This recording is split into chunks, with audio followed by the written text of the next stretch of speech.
Testing, testing, 1, 2. Looks like things are happening. Is there anybody out there? Jendo, hello.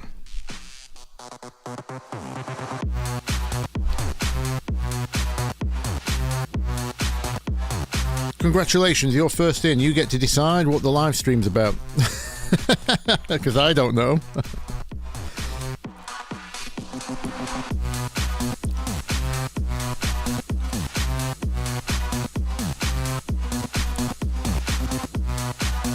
Hello, Hypo.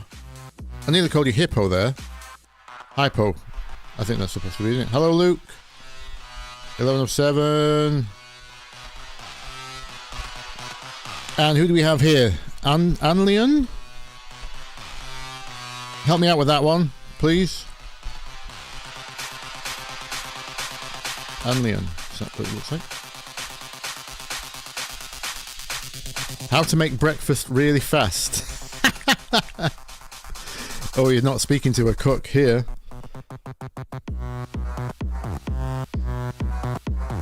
How to make breakfast really fast. You just throw everything in the pan, right?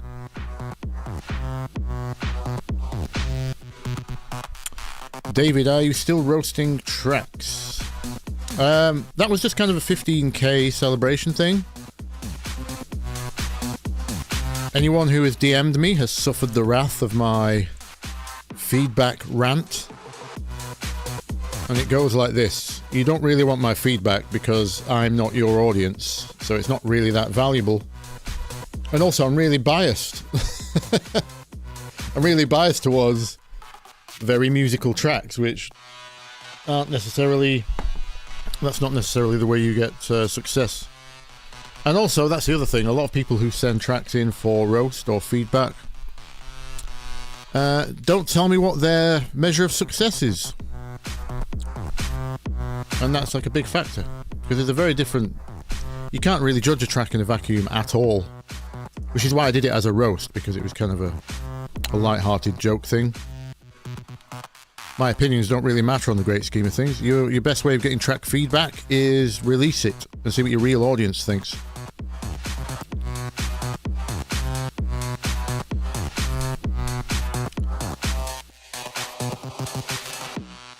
Hello, Niles from Sweden. Mr. Mono. Only ever mono? No stereo at all? Oh yeah, don't forget the coffee. I have a cup of tea with me right now. I hope you're all partaking.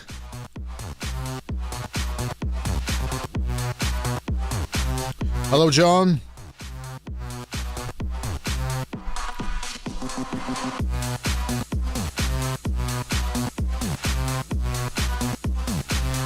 Anyone know what we're doing today?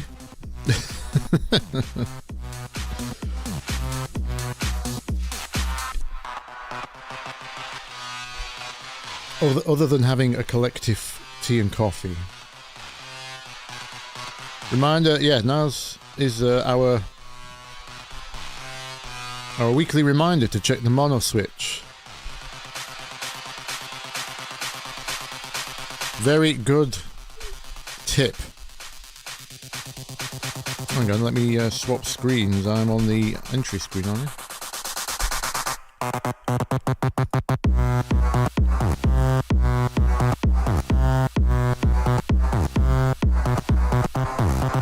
Track feedback.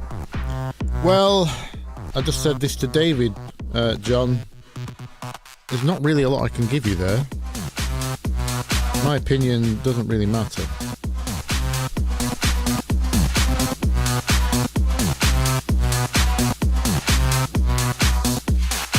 Just release it is my track feedback. Oh, have you guys got a black screen? Or have you got my main screen?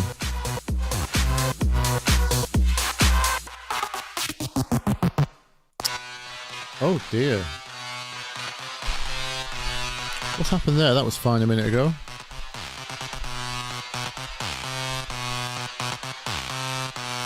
Device not connected.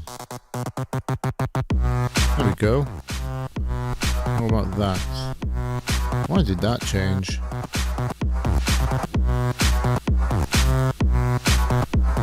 Hello, Ether? Ether Fall?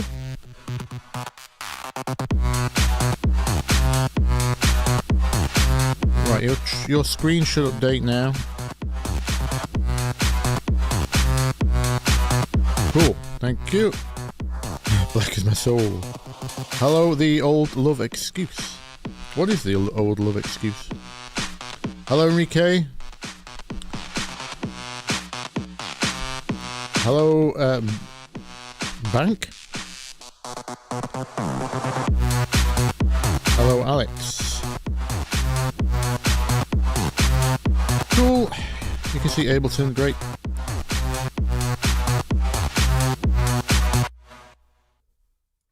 So I just had a random, my last release up on the screen. Thought, why not play that back while we're waiting for some people to get in. Looks like there's plenty of you.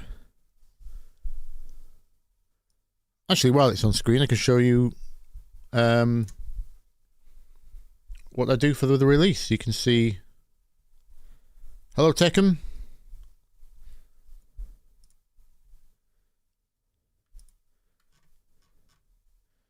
You can see my 3 arrangements here. Main arrange, 2-minute arrangement, and extended.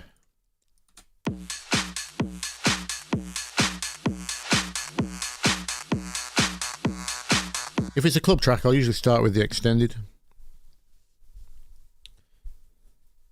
What the banger playing is called, well, it got released as Peaches in the end. Its working title is If Benny Hadn't Met Greta. You know, Benny Benassi and David Guetta did a remake of Satisfaction.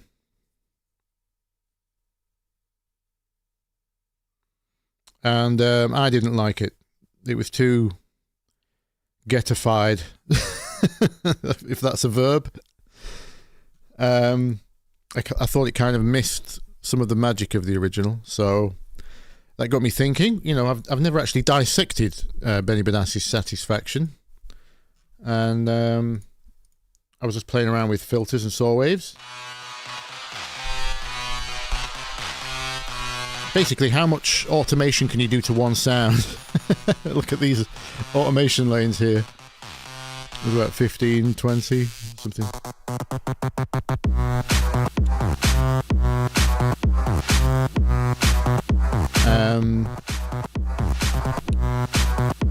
No bass line, just a saw wave and a really big kick. It's actually not even a very deep kick. So just kind of very tonal. It's in key because it's acting as a bass. You'll see I've used a rare processor here. Normally I say pick a kick and leave it alone, but I actually needed the bass note out of this kick, so I've used Ableton's drum bus thing to extend it. Give me an actual note.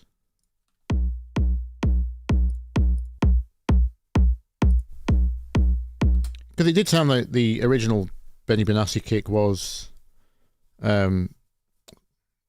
saturated in some fashion. So there's numerous ways you can do this, though. I'm actually working on... did anyone watch Dan Worrell's video on parallel filters? While we're here, I'll show you this. I'm working on... you can use a parallel bandpass filter to... almost works like an R-bass kind of thing. And if you add enough resonance, you can get note length out of it.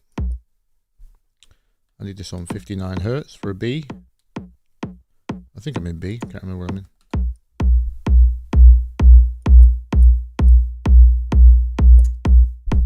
if you control the level of how much you mix it in by, you can extend the note without going crazy with the volume. So not finished yet. Still experimenting with that one, but yeah, parallel filters are really powerful. If you leave it at 12 dB, turns out the resonance doesn't really affect the phase that much. So long kicks, inbound. How are you guys doing? What are we doing?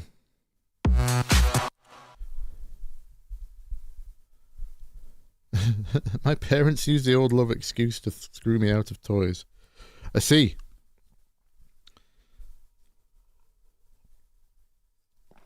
What are my thoughts on AI created music? What a subject. I think it'll go like all art has in the past.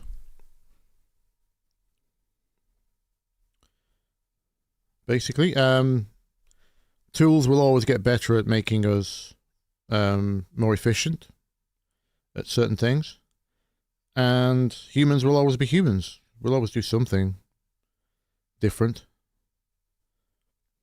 Basically, doesn't matter whether you're talking about the advent of, everyone thought auto-tune would ruin singing, but it just went both ways. You got T-Pain and then you got Adele.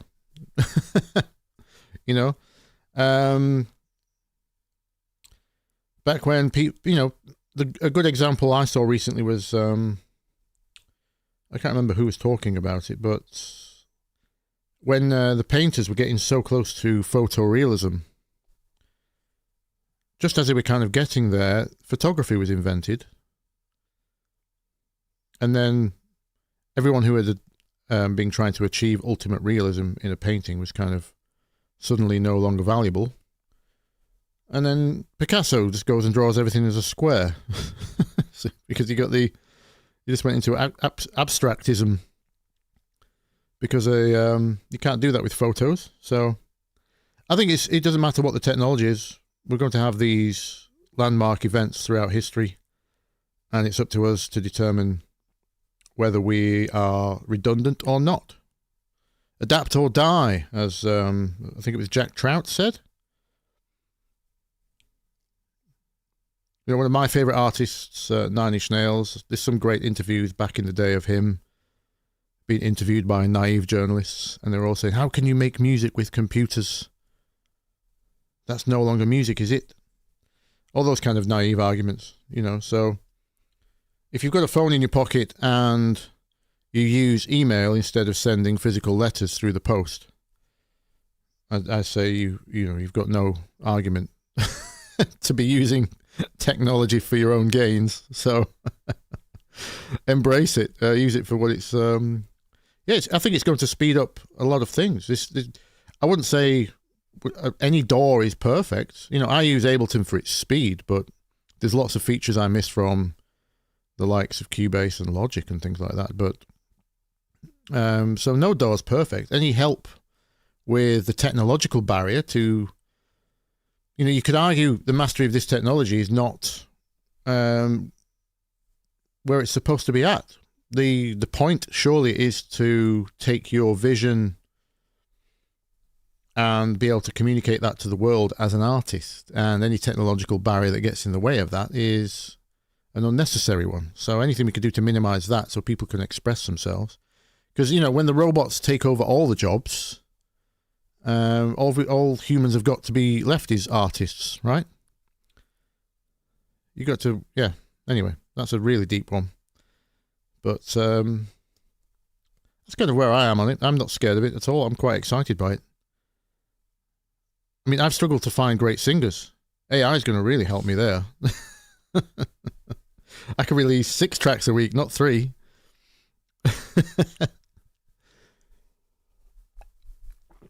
Surely all anyone wants to do is make more music. Well, that's all I ever crave anyway. I'm in a privileged position in that it's already my job, so I get to just make more of it if I can.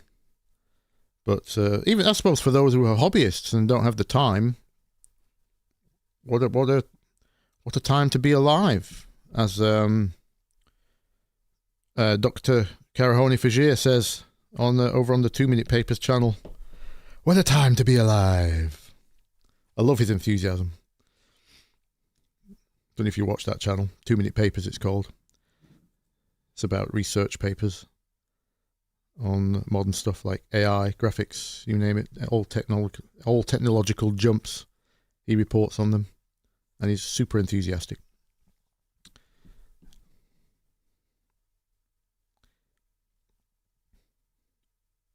Logic is better for mixing? Maybe. I don't know, I barely mix.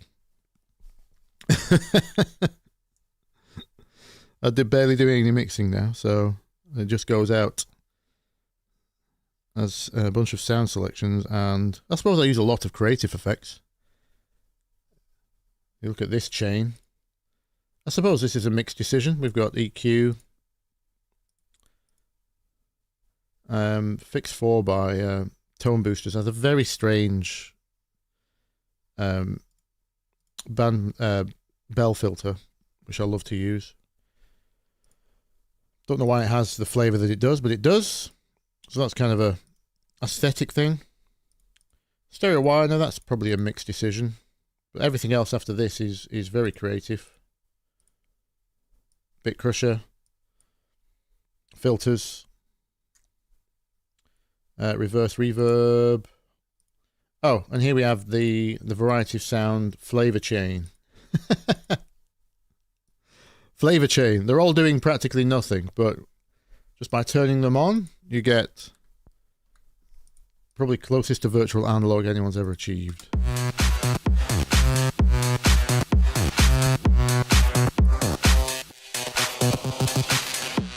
We need a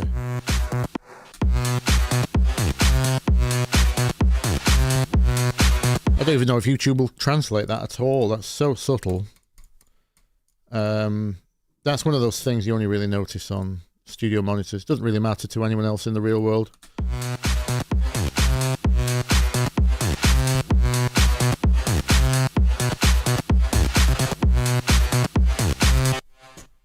But it makes me smile. But that's just... it looks like the stock EQ from Pro Tools. Yeah, the Fix 4 does, yes. Yeah.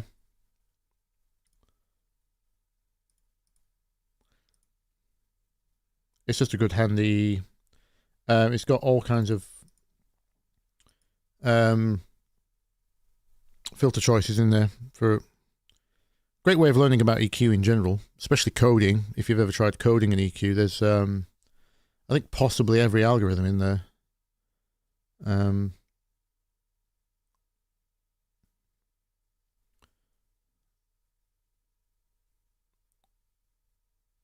can't remember what some of these abbreviations are for now. There might even be linear phase, if I remember rightly. But I don't really like your linear phase EQs much, so...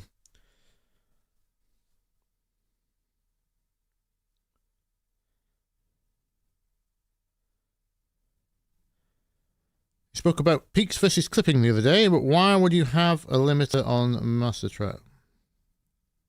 Well, you wouldn't.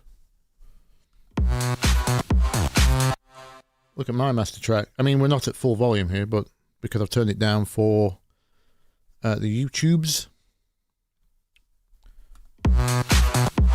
But when this is at 0, let me see if I can turn down YouTube's output. You'll see.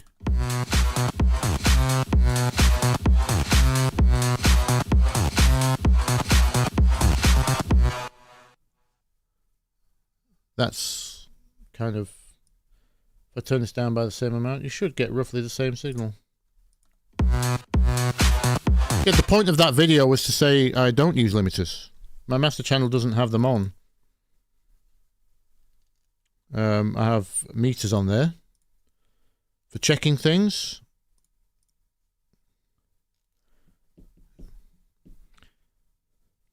By the way, the point of that video wasn't to say don't use meters.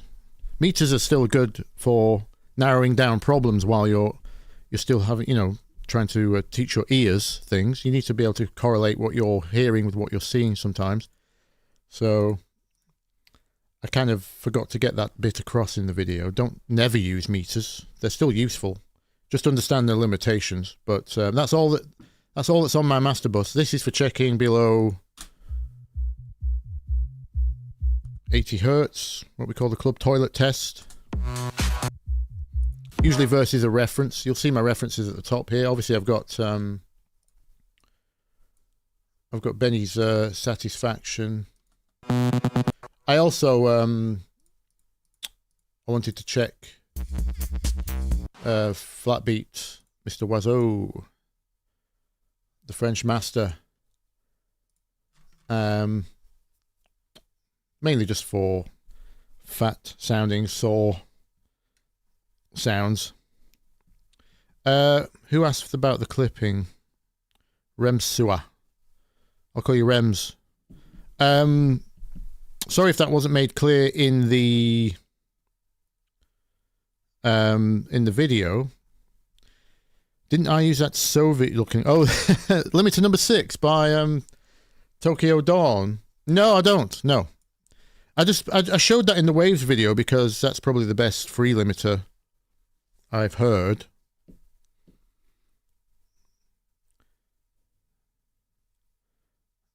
Well, to be honest, it's been that long since I've used Waves. The last Waves limiters I used to use were obviously the L2, the L3. And it's certainly as good as those, but it's not as good as modern limiters like... I do think Ozone sounds good in its... what's it called? Is it the Max?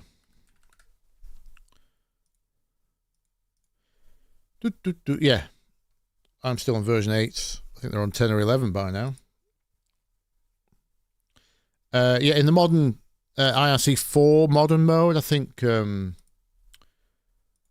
Ozone's pretty good as a limiter. But the thing is, the more, shall we say, I'm going to use air quotes here, transparent sounding limiters that you'll hear out there are all doing tricks under the hood anyway, like clipping. Because one of the most transparent ways of dealing with transients is clipping. So the better limiters out there are clipping under the hood anyway, just kind of more intelligently. And obviously it stops people being scared of the red light. Which is why I showed the free clip as a joke on the master. When you put free clip on the master, you're no longer clipping. Obviously, FabFilter make great stuff as well. Yeah, I don't think their limiter's the best out there, but you can't really go wrong with their products.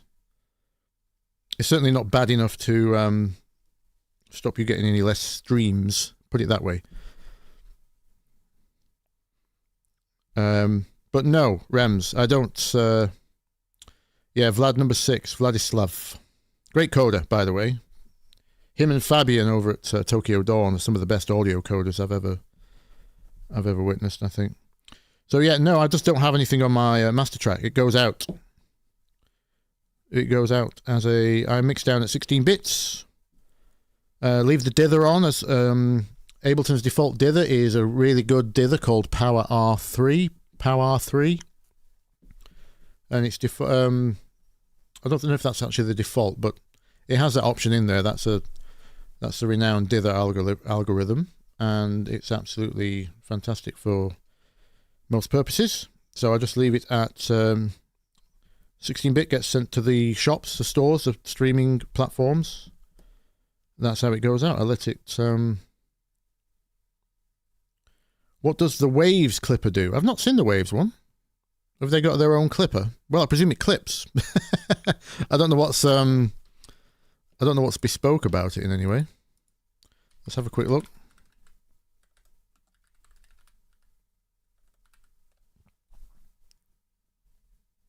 Oh, the one they did with Infected Mushroom?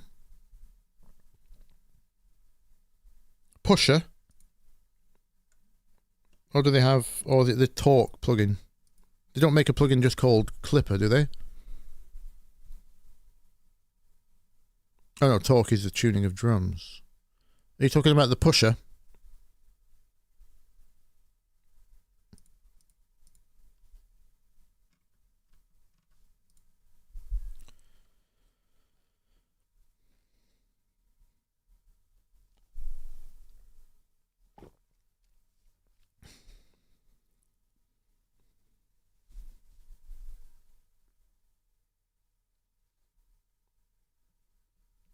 Get your tracks to BBC. I've had several artists get their tracks on BBC Introducing, and it did not help them at all. It's the same as radio play. People think radio play and Spotify playlists help, and it might help some people, but overall, it's not a good tactic.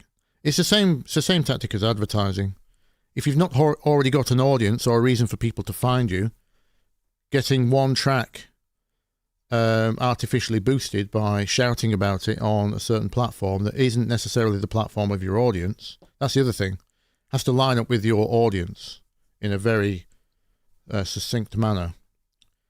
Advertising itself is not necessarily a good thing. You can tank your own brand by advertising to the wrong people. So if the type of listener, because you need to know the demographic and the geographic and the psychographic of your audience. So if your listener is not the type that would be listening to BBC Introducing, and you're trying to advertise on there, that's a very bad idea, because they're just going to be resentful of why you're in their face all of a sudden. Why is this artist that I'm not fond of suddenly here?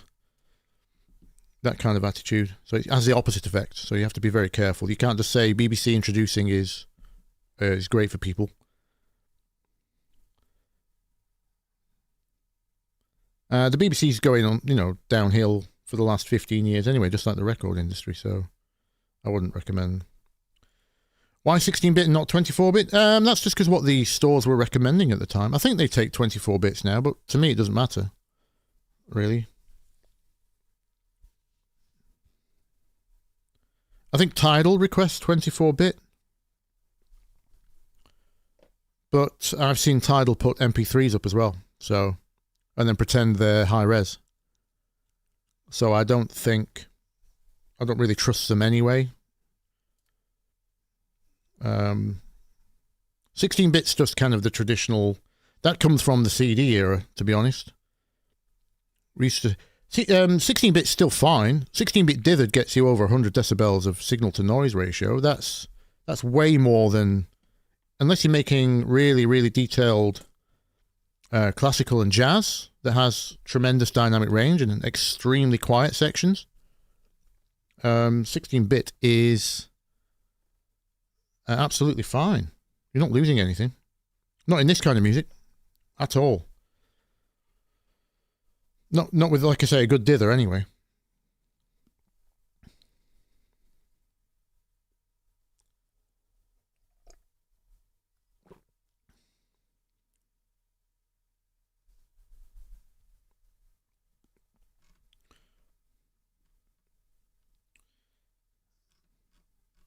But yes, Rems, I just export at 0, let it clip.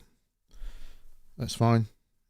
No limiter needed. I think the limiter sounds worse than the clipping. It depends on the track. It's not always the case. If there's lots of vocals, if it's a softer track and there's lots of vocals, I might use a limiter, especially if the groove's not important. So I tend to use limiters more on not heavy groove music, like if it was a R&B, soft R&B track, something like that. Not dance music. Dance and rock, if I'm mixing those or if I'm just making my own dance music, tend to not use a limiter because I hate the effect it has on the groove. I'd rather just let the drums spike. Sorry, lots of questions coming in. Do we use a transient linking feature with FabFilter? Transients. What's that for? Is that in the limiter? I don't know. Sorry, I don't use FabFilter. I know they're great products, but by the time I found out about FabFilter, they were already too late. I'd solved all my EQ limiting, and I've been working like this for. I don't know if any of you saw the hip hop track that I linked in the description. The one I mentioned in the video, the clipping video, which is when I discovered that method and started to experiment with it. That track is now 9 years old, so I've been doing this for 8 or 9 years, which is why I don't recommend it to most people, because still, like any other engineering method, it still takes a lot of practice. Chamila from Sri Lanka, welcome. TDR EQ, thank you for suggesting the TDR EQ last video. You're very welcome. They make great products. I've bought all of their, you'll see in my Tokyo Dawn folder, I bought all the gentleman's editions of their plugins, which are the paid versions. I have a couple of extra features on each of them, but I very rarely use them. I just did that to give them some money because I think they make great free products.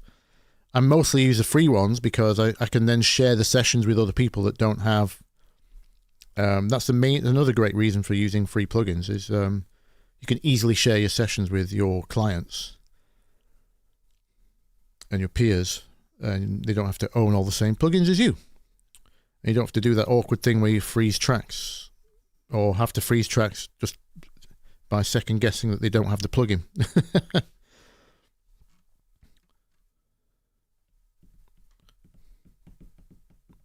What's the clipper used for? My mate was saying about the shape of the wave. What? Sorry, John, I don't understand the question. You mean why would you use a clipper on a master in general? I wouldn't. I did it as a joke to show how it makes the red light go away. Clipping your master or clipping before the master, on the master, should I say, is almost identical. One's clipping the sound driver, one's clipping the sound engine, the DAW's engine. Slightly different, but in practice, most are the same.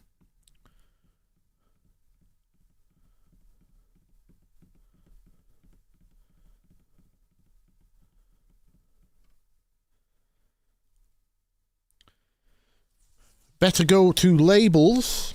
Is this a conversation I have? Sorry, what's going on here? We're discussing BBC introducing still. I don't recommend labels unless you... It depends what you need them to do. They're not going to help you get big, put it that way. A lot of people have that illusion. I've just got a spinning contract through into my inbox recently. The exchange is basically, they'll give you 3 to 5 grand for a track. They'll keep all the rights for 15 years minimum, sometimes forever. Obviously, you talk them down from forever if they try and get away with that. And then they'll take like 80% of your royalties. They'll claim that they spent so much on artwork and lyric videos, and they can make that figure up so that you will never ever recoup your royalties.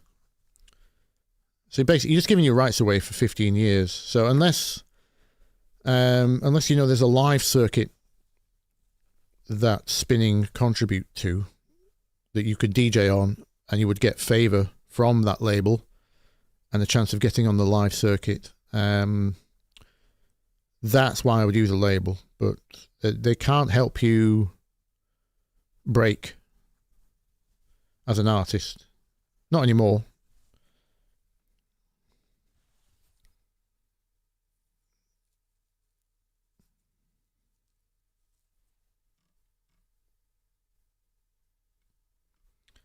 If each plugin is a tool, what tools do you need on your toolbox? Good question, Enrique. And yes, well put. Each plugin is a tool. Depending on your DAW, you probably don't need any. We should do that at some point. We should make a track with just the DAW's built-in stuff, I think. I wouldn't... Yeah, if you find... People kind of love to blame their tools. That's a big issue. It's because it's so much easier to do than thinking your music sucks. Or just not understanding, because it's the vicious cycle is because you don't have the ear education to know good sound, then you don't understand why when you haven't achieved good sound, or when you have achieved good sound, you will blame the tools before blaming yourself for not giving you good sound when you don't get the results. So it's all guesswork, and it's just I mean, Some tools are very inspirational. Like, I've got my eye on a, what's the keyboard that lets you do vibrato width-wise? I keep forgetting its name. It's a bit like the Rolly keyboard.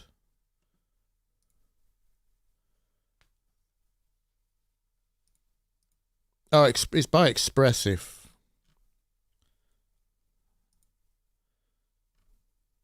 Oh, the Osmos. That's it. The Osmos. So, let me see if I can find a picture of it. See, I would love this tool.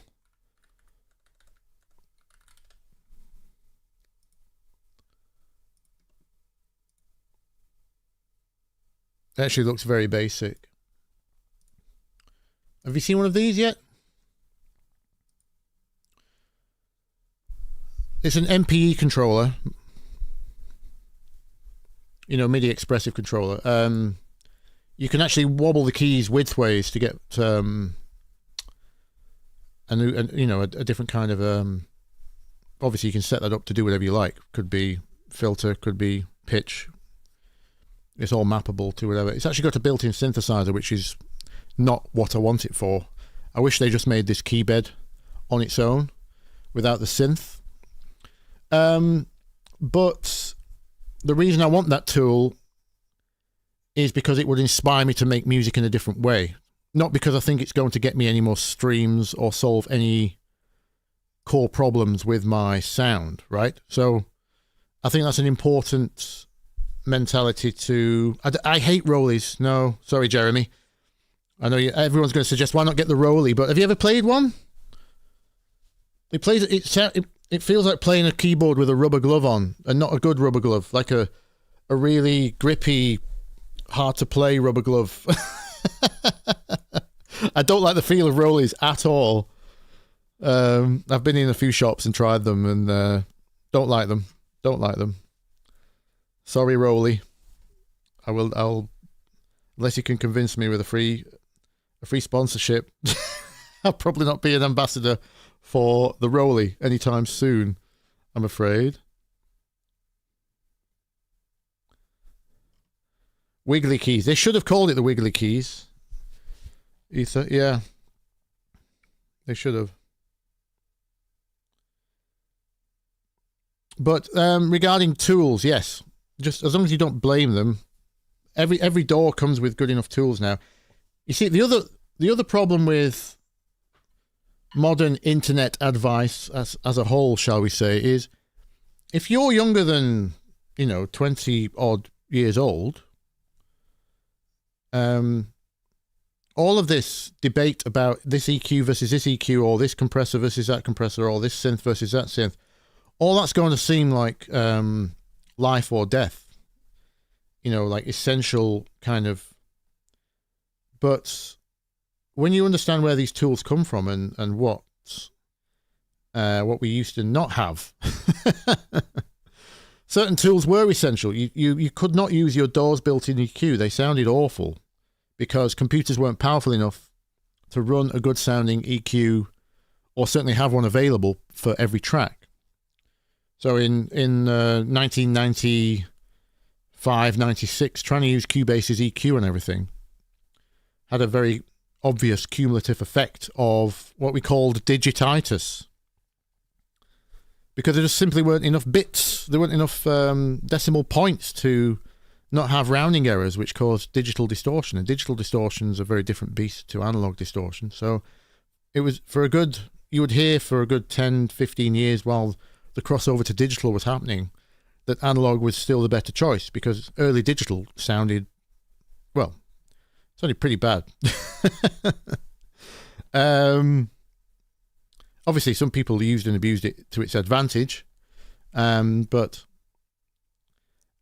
I see all these products now, tape simulators and synths and EQs and compressors, being advertised as if they are that different. Like when Waves are famous because when they first came on the scene, they were the first people to say, we don't care if you can only run one EQ or one reverb on your computer. this is the best sounding EQ or reverb. So when they first came in 20 odd years ago with the standard EQ, their Q series, Q2, Q4, Q6, etc., that was a million miles away better sounding than anything built into your DAW, right? But fast forward 20 years, the science has been done. It's long been done. You can now buy a £100 USB interface which sounds better than the original Pro Tools converters did 5 or 10 years ago. Well, actually, Pro Tools got caught using cheap EMU converters anyway, didn't they? But yeah, it's all built into the DAWs now. The science has been done. The only reason you would crave a particular tool is if it literally performs a function that helps you make music faster or easier that you don't already have. But swapping your DAWs EQ for some other fancy EQ, absolutely unnecessary in my opinion.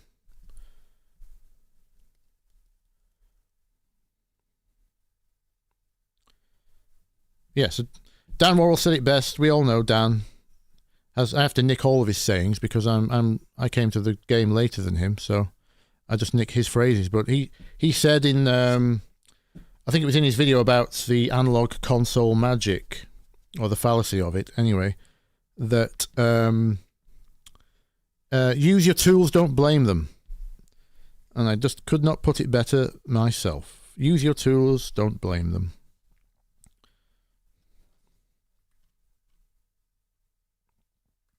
So if you're ever tempted by a new EQ or a new reverb and all that kind of stuff, if you've not truly mastered what's already in your DAW, or you don't understand it, then make sure you're making that purchase or download for purely inspirational purposes, not for the reason that you think it's going to fix something.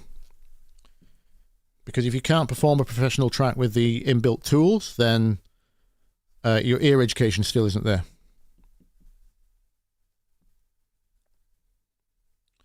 When I ditched UAD, I used to lean a lot on their analog emulations.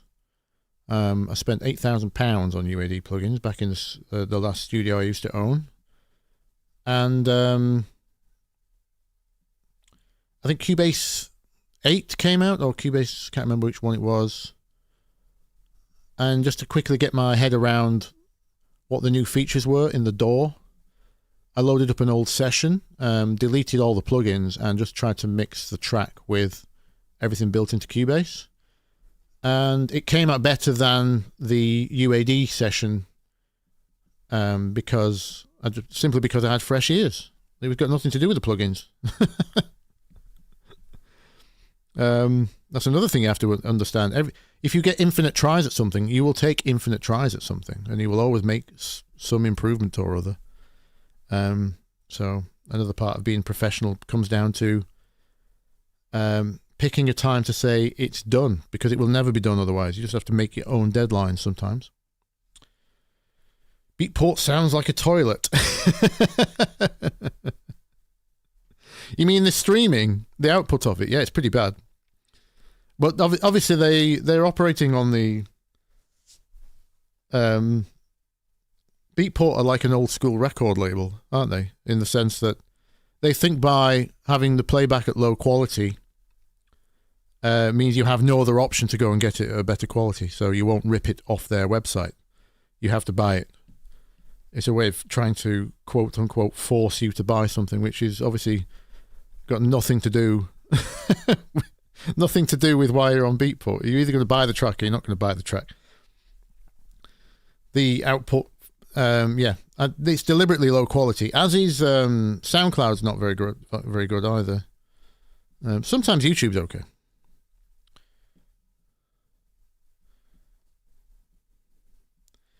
But if you find yourself getting into arguments or debates about I prefer this EQ over that EQ, and Logic's compressor's better than FL Studio's compressor, blah blah blah, you've lost the point of making music at that point. You might as well be on the Gearspace forums. I nearly said Gear Sluts forums then. Nearly got cancelled. Gearspace forums. nearly, yeah, you might as well just be on there arguing about stuff that doesn't matter. You either, I think whose engineer was it recently did an interview on I can't remember. It's a very famous engineer did an interview recently anyway, and basically the principle was, if you need top end, grab some top end. Doesn't matter what gives you the top end. The point is that your ears can tell you that you need some top end, and that you have a tool to hand that can quickly give you some top end, and that's it. And then it's move on. There's none of this. Oh, let's try an SSL versus a Neve versus the DAW EQ versus Fab Filter versus Isotope. None of that. None of those differences matter. They either give you top end or they don't. Anything past like 2010, 2008 is good enough. It's not so fundamentally broken underneath as digital code that it's going to make your track suffer in its emotion or its yeah. So just use what you've got. YouTube can do 320, I think, but it depends on you have to go on the stats for nerds. And you don't always get the best algorithm. It depends on what it thinks your data rate is at your end. Sometimes it will give you a lower bit rate to try and save you some data, which is annoying.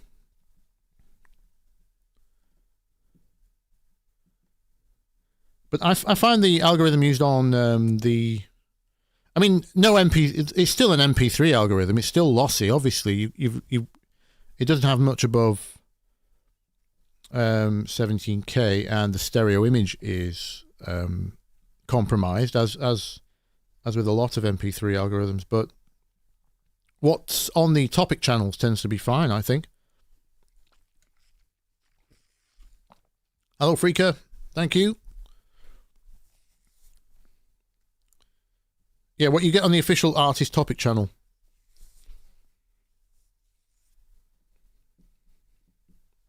Is, I think it's pretty fine. You don't think YouTube supports 320? Is that correct? Let me just double check. I've not actually listened to my own for a while.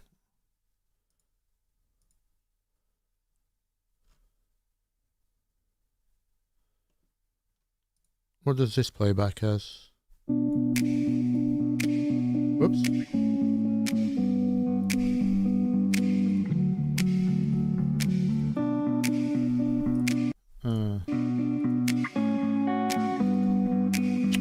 Sorry.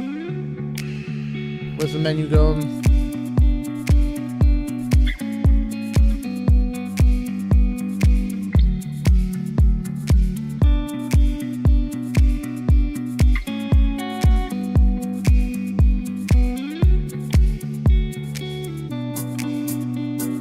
Oh, it looks like they hide it now. So it's the Opus codec on this one. I can't remember which one that is. Obviously you get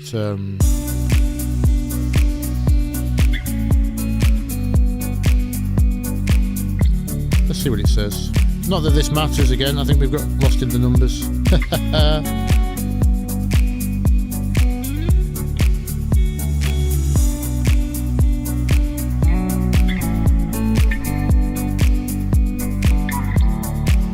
Actually, is that really loud compared to my voice? I can never tell. Oops.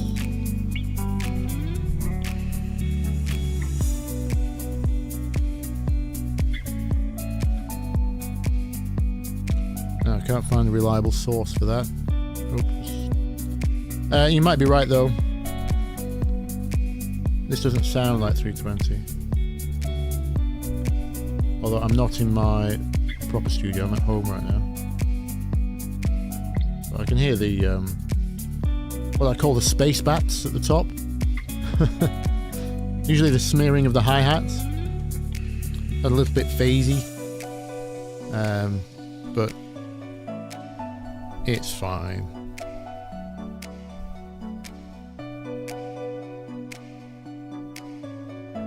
If I really love a track, I'll find a FLAC copy of it. If like the sound quality matters, then I'll just go and find a FLAC copy.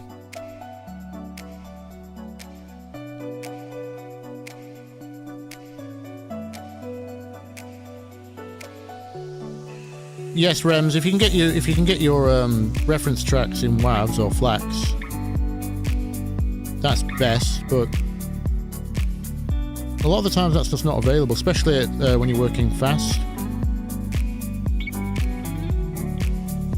That's kind of a privilege I have after working for a long time, though. It's like, because my ear training is largely in place now, I'm not trying to match exact decibels of like 10k or whatever. I'm understanding the groove, the vibe, what the sounds are, where the groove has come from, you know, identified what kind of, you know, what the kicks roll in the track is. Is it the bass line? Is it long? Is it short? Is it punchy? Is it deep? Blah blah blah.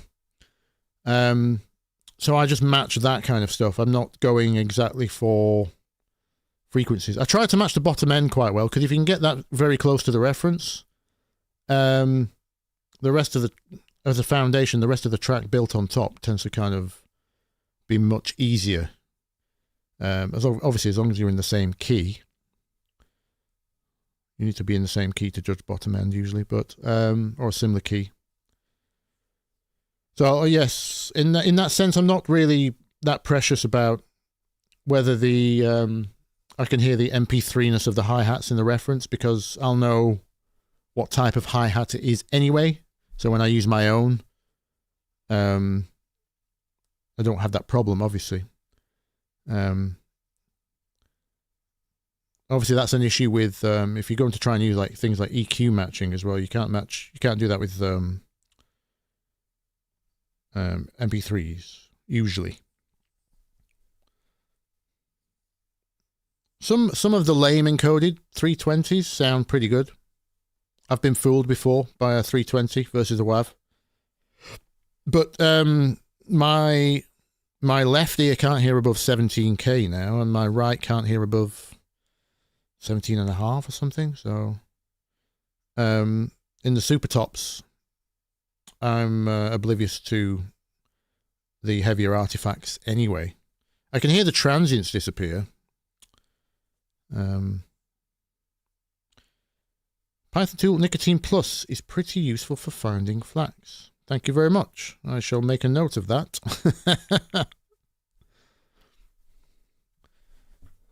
Writing that down. Thank you, Mr. Disco Lotus. Or Mrs. Disco Lotus, sorry. Appalling behaviour on my part there, assuming your gender. Apologies. What I was going to do this live stream, apart from, I mean, if you're happy to chat and ask questions, I'm happy to answer them.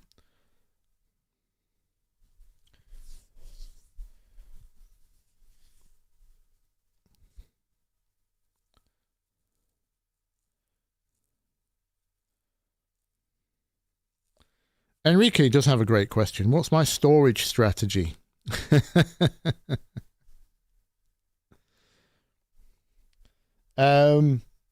This is very important. I got this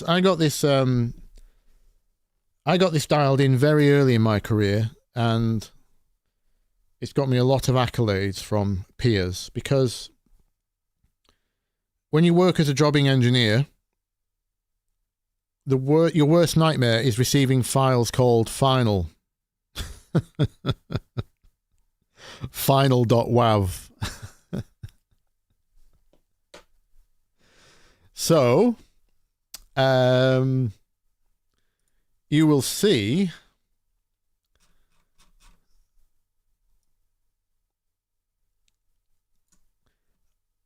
when I save something, it's got a date on it. Oh yes, backup always. Yes, I have a little. I can only advise Windows users on this part, but obviously, whatever backup solution you have, I run a weekly backup, and I have an off-site backup as well, i.e. cloud or another studio. So if this, I mean, that all this comes with, you know, when you become a professional, you start having to think about these things for the first time. Like, what if my flat burns down, my house burns down, and I have no off-site backups? Or if I get robbed, or if the house gets robbed, things like that. So, yes, internally I have a weekly backup as well. But in terms of storing your files, there's no names like final, or if there's an extremely important edit type like explicit versus non-explicit in terms of lyrics. If it's not 16-bit, I will label it as 32 or 24. If it's not 44.1, I will label it 48, 88, 96, etc. I will usually, these numbers are the chord progression, if the chord progression is important. On instrumentals particularly, I will, and obviously the key is always listed because that's just how I work. I'm a muso, and when it comes to mixing and matching and pulling parts from other tracks, it's nice to know what key they were in and what chords they were used over, etc., etc. But in general, I just date the file, because it's not always the final file that is the best one, right? So writing final on something is completely redundant, because if you have to improve on the final, it becomes final, and final. And that's that's ad infinitum nightmare, because then what you're going to type in the search bar at the top to find your final mix? Are you going to type final? So there's all kinds of stuff I store here, which is, I'm trying to consider searchability later. So the singer that's on the track, or the name of the splice sample by its file name, also goes on the track, like this one. So that will have a splice. The splice sample of that would be called DSVSHOD. Oh, that's the instrumental version, sorry, but you get the idea.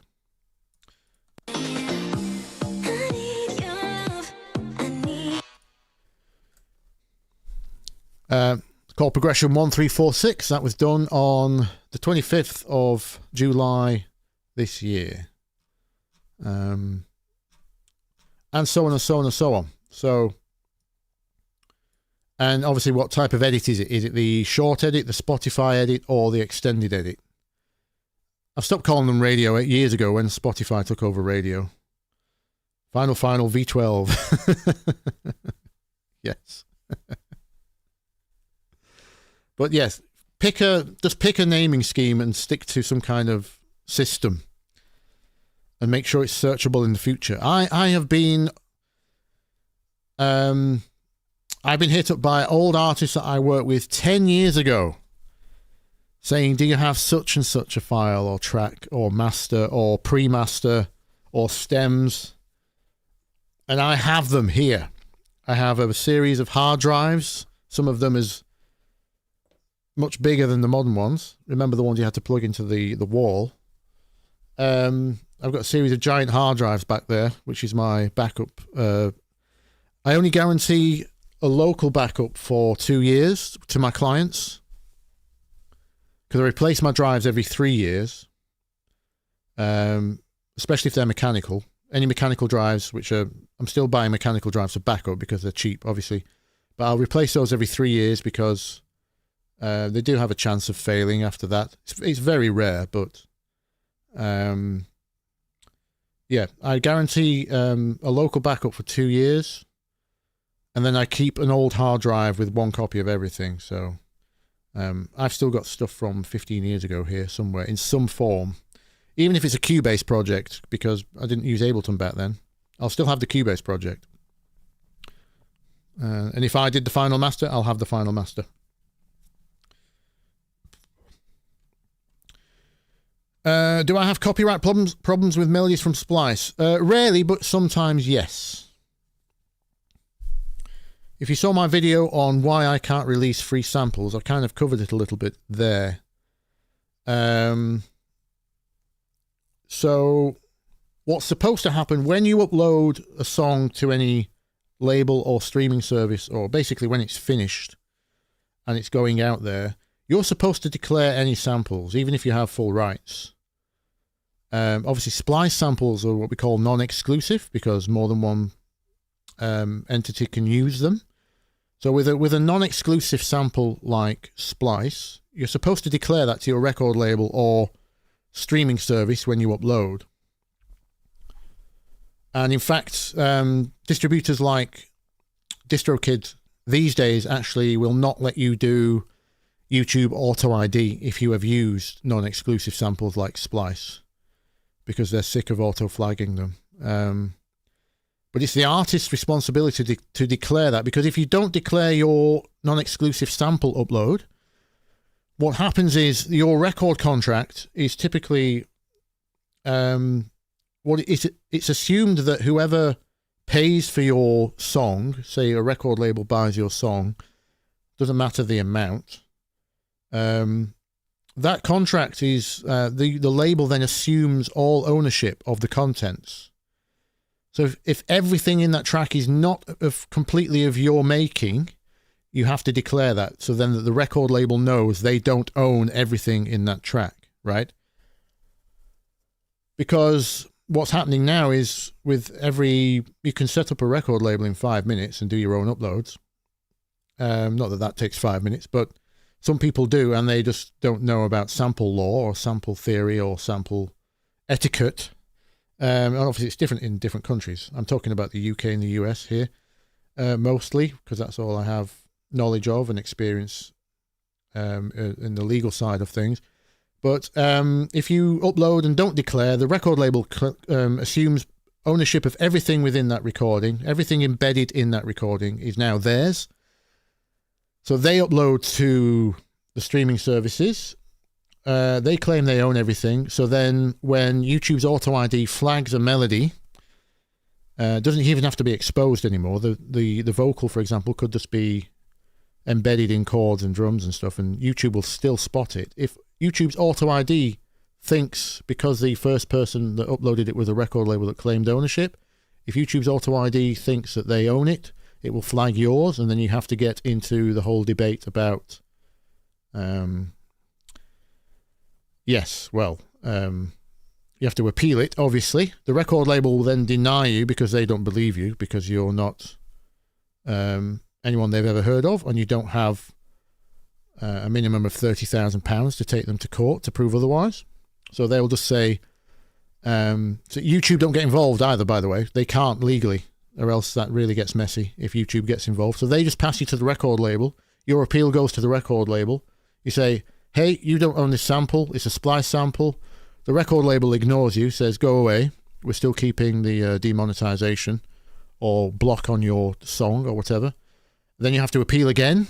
And if they say no again, you have to go back to Splice and fill out a special form to get them to get in touch with the record label and then get the copyright removed. It's only happened to me twice, but that's going to be the case with all sample non-exclusive samples. Doesn't matter whether it's from a royalty-free pack or whether it's from Splice or LoopCloud or Looperman. It doesn't matter. You have to declare that if you've not made the thing in your record, it has to be declared at some point.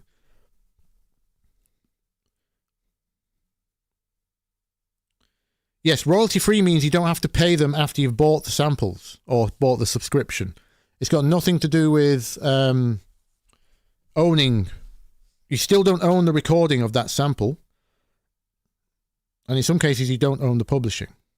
But it just means you don't have to pay them in royalties thereafter. That's all royalty-free means.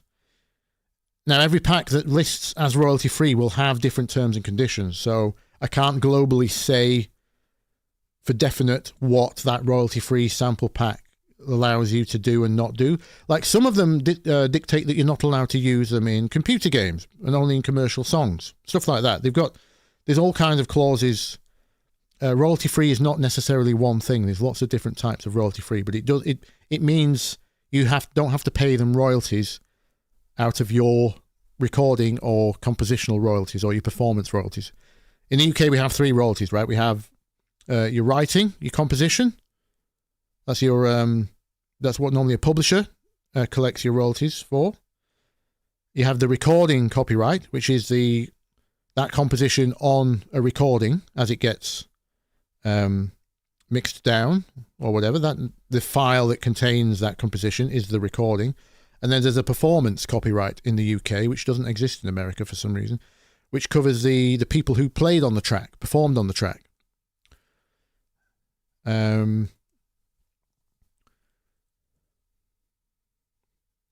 So royalty-free just means you don't have to pay any of those royalties to people after you've used their recording or their composition or their performance, right?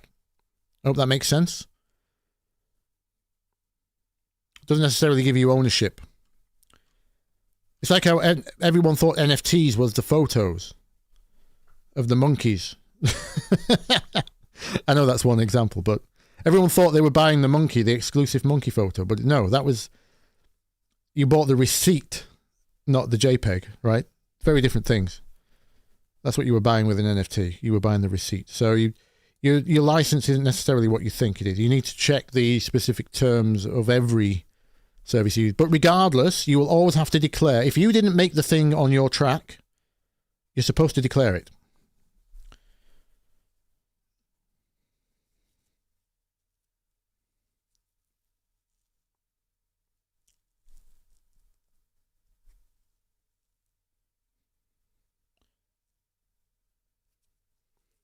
There are many annoying instances where Shazamming a song will recognize a track that uses a sample instead of the correct song. Yeah, it depends on the section of the track you Shazam, but yeah, that happens. I've stopped using Shazam, actually. It's fallen behind Google's built-in one. So I have a Google phone. I'm not an Apple user, so luckily the inbuilt Google one now is far superior to Shazam. And that usually gets it.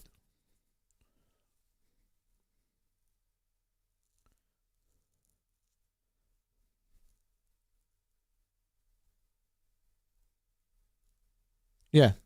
So in terms of what CMA5 says, melodies is extra tricky because it's not only the waveform, but it's also the composition. So there's 2 types of copyright. It's a good way of distinguishing them. The waveform is the recording. The song that was written before it was recorded is the composition. The best way, if anyone's ever confused about copyright, by the way, the best way to think about it, my manager broke this down. Who's DJ Clips, by the way? If you've ever wondered who DJ Clips is, collabs on all my releases. That's because that's how I pay my manager. DJ Clips is my manager, Johnny, and he's also a DJ. But yeah, the way he explained it, the very first time to me many years ago was obviously we didn't always have the ability to record, right? If you think about a classical composer who's just composed a song for an orchestra. How do they copyright their work? Because they can't record it, right? Before 18-something, or whenever the Edison cylinder was, the first recording device. Before that year, how did you copyright your works? Well, it was basically the manuscript, how you wrote it down. So this chord, this note, this chord, this note, etc., etc. It'd be almost like us taking a photo of MIDI today. Obviously, we don't need to now, but that's kind of the equivalent. So the way you would write down the notes on musical manuscript, that was your, and because that's published in a book sense, right? Because we didn't have record labels because there was no recordings. So those are published like books. That's your publishing.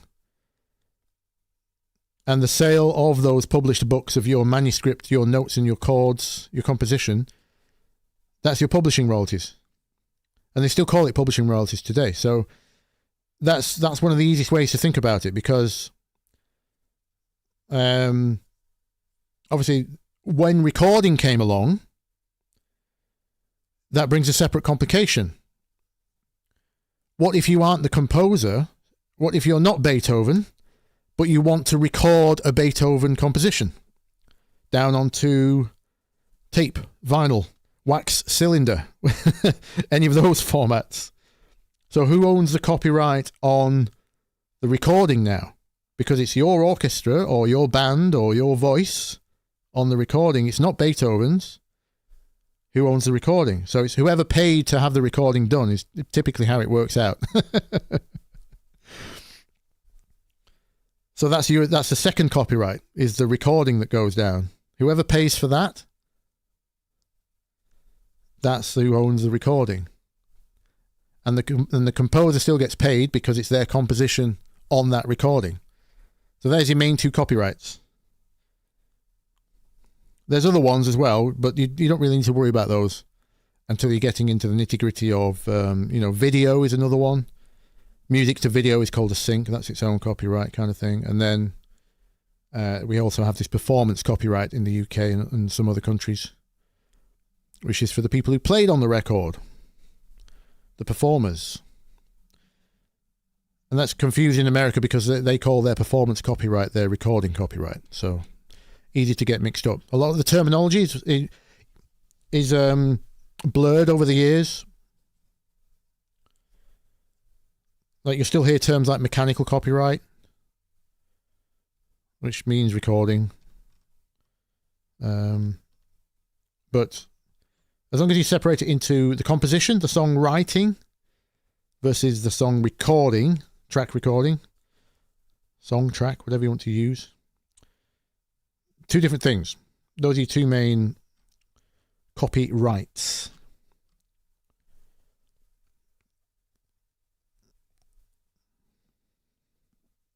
Could I try recreate the bass from the Girls' Prodigy? I've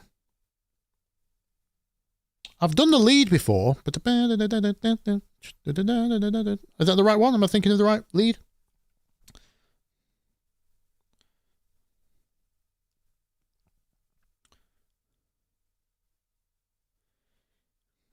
Yeah, that's happened to me, Thomas. You're making a track with a vocal and then someone else releases it all the time. But what can you do?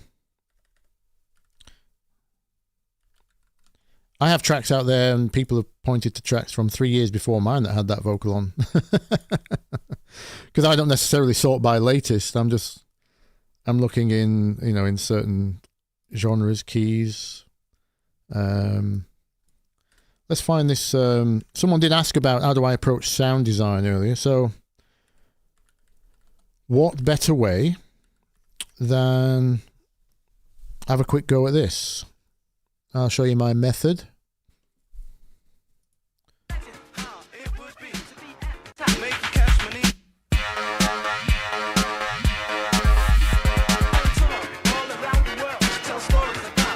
So the idea is usually to sample a lot of stuff.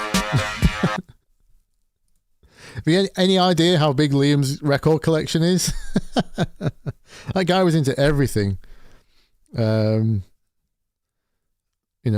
Breaks, reggae, rock. Right, bass sound. Come on. Oh, right, okay, yeah.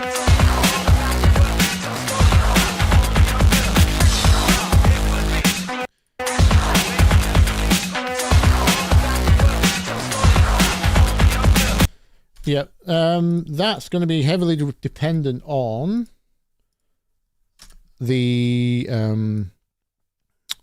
distortion. It sounds like a simple saw. I'm not hearing any octaves. I'm not hearing anything complex. I'm not hearing square wave. It's all down to how it's kind of destroyed after the fact. Distortion types. It's not a Reese because I'm not hearing any. Reeses are detuned, right? So they're multiple mixed saws that are out of tune with each other, which is how you get that that interference pattern, chorusing. I'm not hearing that. It sounds like a pure. I'm not hearing any chorus or any detune. I'm saying. Where am I?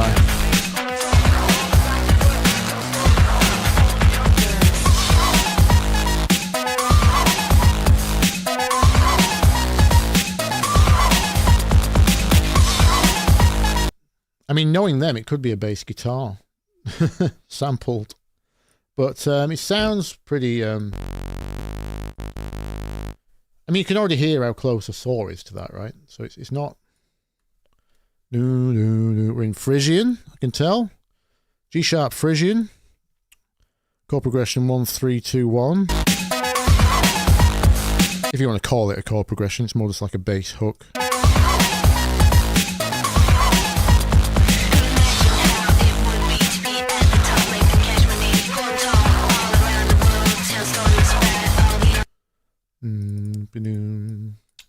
G sharp 1 probably. No, G sharp 0.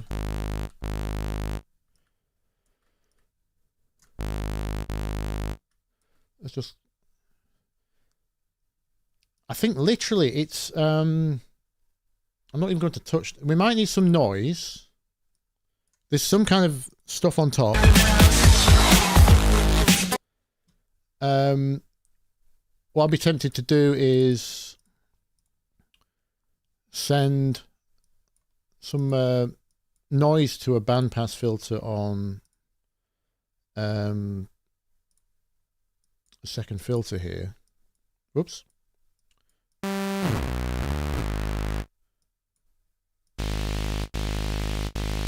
That kind of effect.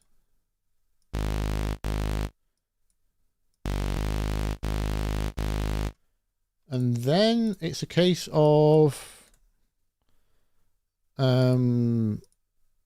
trying a million different distortions.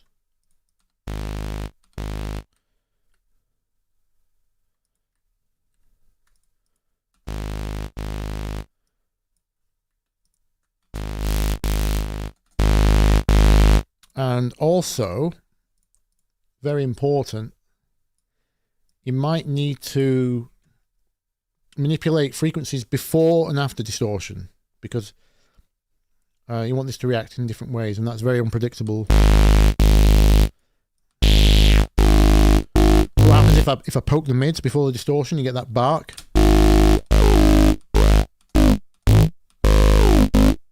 I'm not hearing that necessarily in theirs. I'm actually hearing a dip, if anything.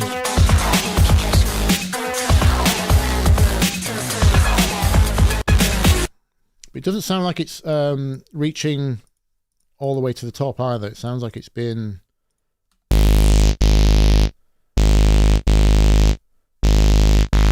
There's some kind of character...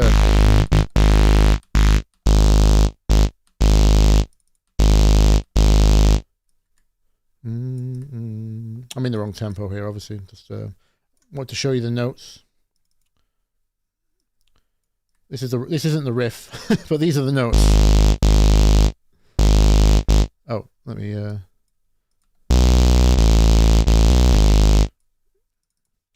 whoops. But you get the idea. I'm in house tempo right now, so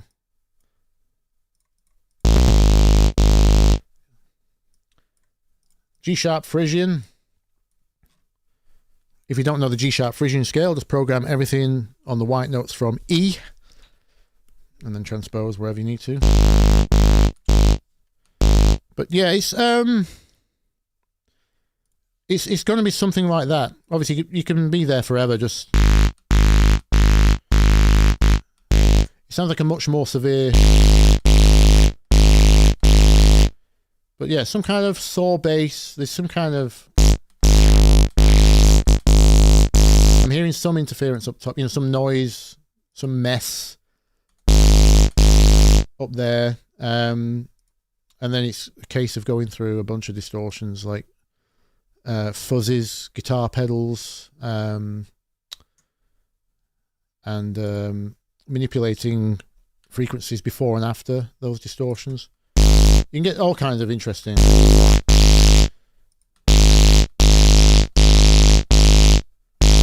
Likely, actually, wasn't Girls the one he did on Reason? I was going to say it might have gone to tape, but I don't think anything they did on that album went to tape. It was all with, that album was Reason and a Korg Electribe machine, wasn't it, I think? Yeah, wave folding as well, CMA. That's another thing you would play around with. If You've heard me mention this before. There's quite a new. Obviously, Ableton's got a built-in one, but if you don't have a built-in one, the free Wolf Shaper is. You can make your own. Make your own transfer curves.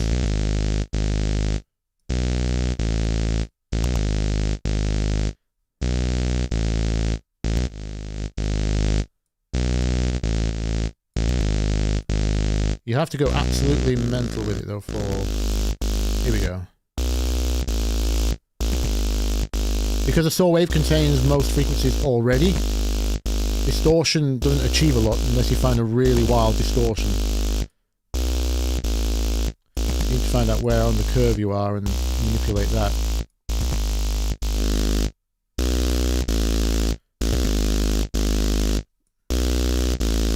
But you can play around with these forever.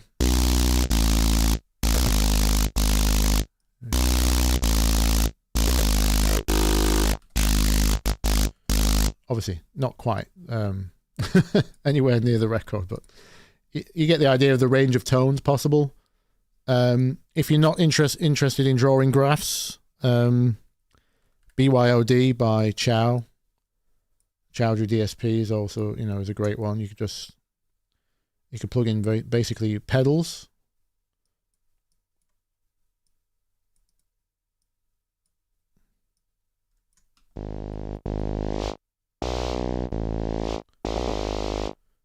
And there's lots of options.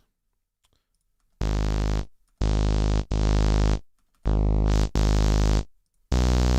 I say, saw waves are very kind of distorted already, so you have to run a distortion into a distortion.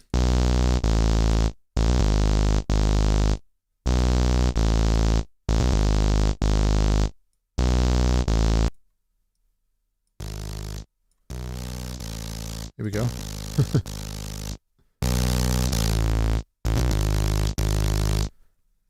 Basically, what you're after is filth.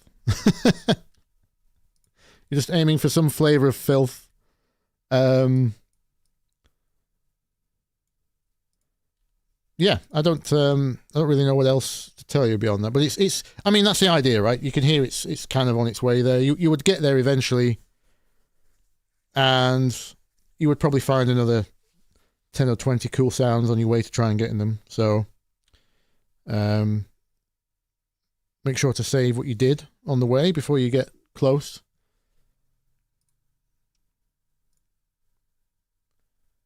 I'd recommend you high pass that and put a separate sub underneath, just so you're not. Just to show you what I meant by the Reese detune thing. If you hold a detuned note,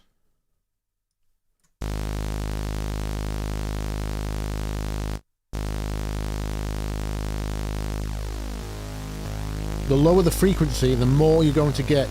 If you ignore the stereo effect of it, you'll start to hear it dip in and out of itself. It will actually cancel itself out. We can see this on, you see the fundamental note? Is dying every now and then. This harmonic's dying. These are all kind of dancing around. It's because they're all cancelling each other out. So, that's why we don't use... It's fine for an effect, but don't rely on it for sub-frequencies because they're going to come in and out and disappear at random points, depending on what the pitch of the note is. If I change this note, you'll see the frequencies cancel at different... Whoops. Get over there. There we go. See, the cancellation is much faster on rotation, higher up. Whereas in bass frequencies, that third harmonic is really cancelling on this frequency. So you can't rely on it for bottom end. It sounds cool in... like I've got a Reese preset here, I think. In fact, I've got a few. Some people think Reese just means like detuned pad bass, which is kind of what I thought for a long time. But when you hear the original, it's pretty damn harsh. So here's a classic drum and bass, heavily detuned Reese. you can see how much the bottom end is cancel itself out.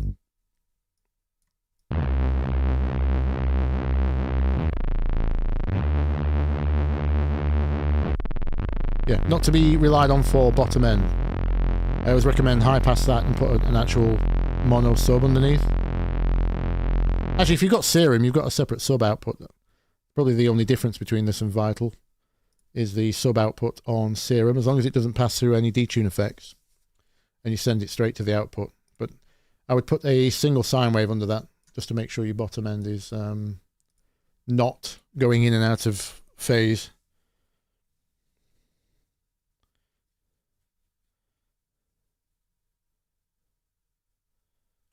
Hi, Lime. At the moment, we're just on random questions.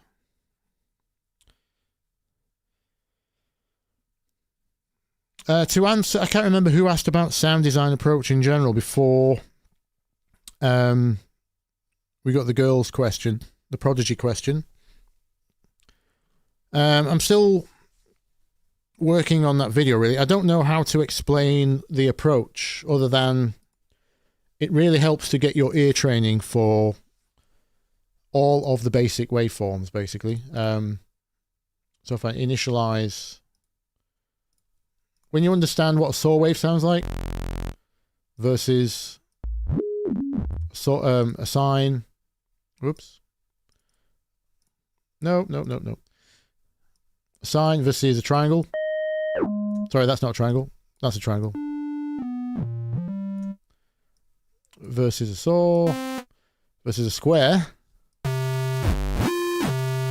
and then a pulse width limited square.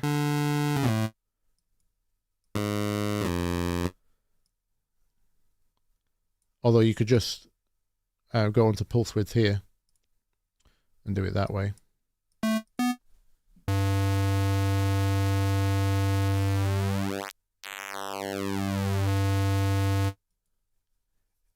Get used to what the basic waveforms sound like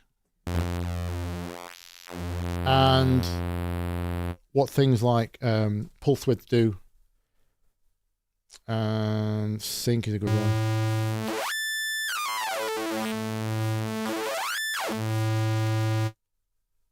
And the other one would be FM.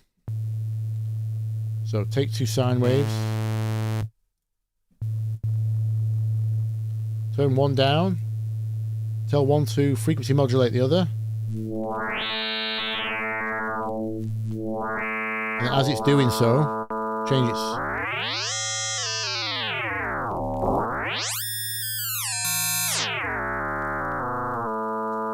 Get used to what frequency modulation sounds like.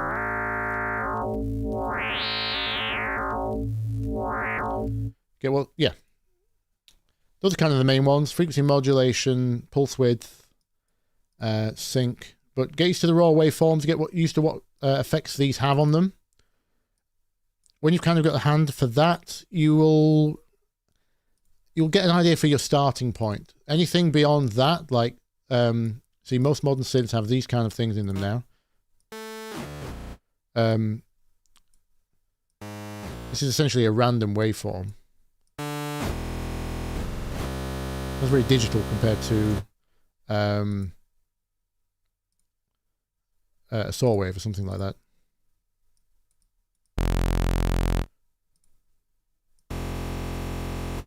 And obviously they have lots of variations.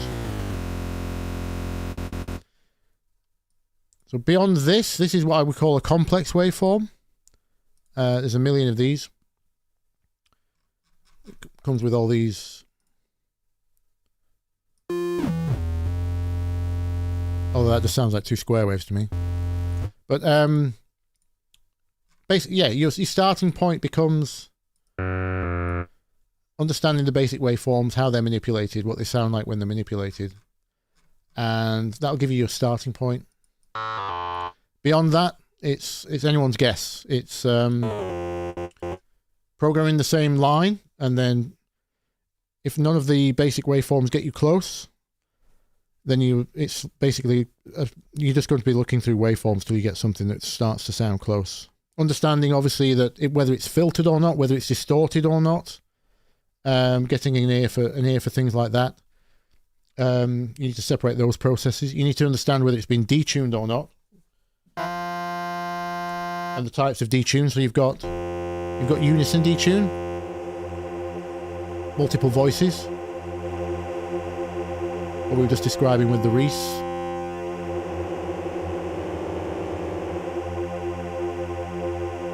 Think rave, trance.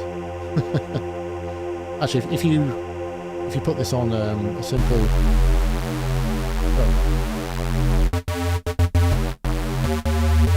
Prodigy, anyone?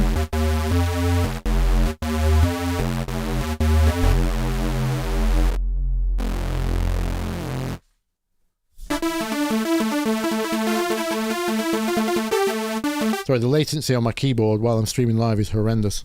I can't play live. That was supposed to be cappella.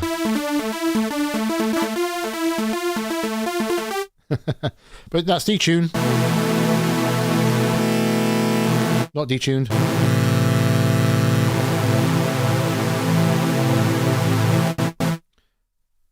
So understanding. Also, the other type of detune is chorus. That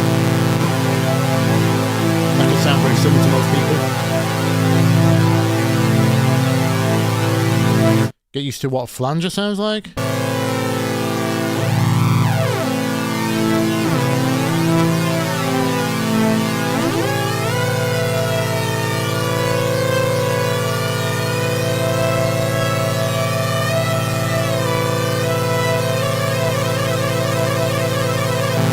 And what a phaser sounds like.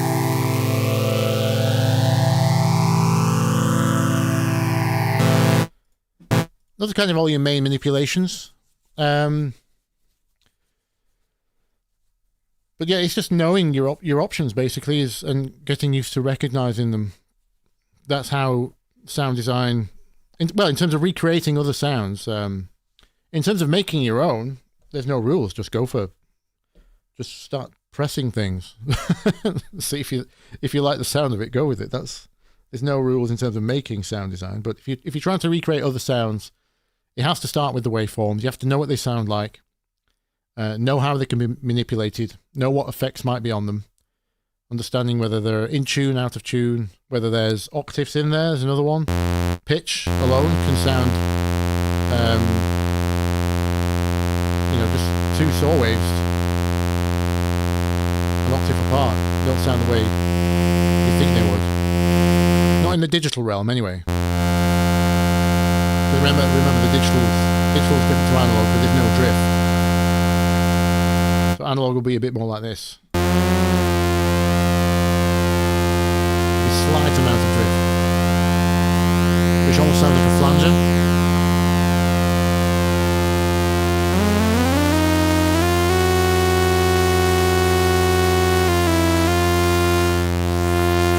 And then you've got things like phase relationships.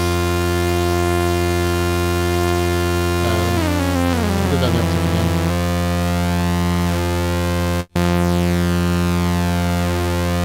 I'll take this off.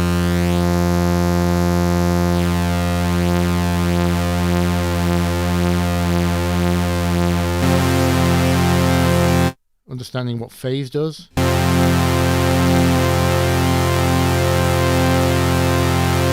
Can help you identify certain effects as well.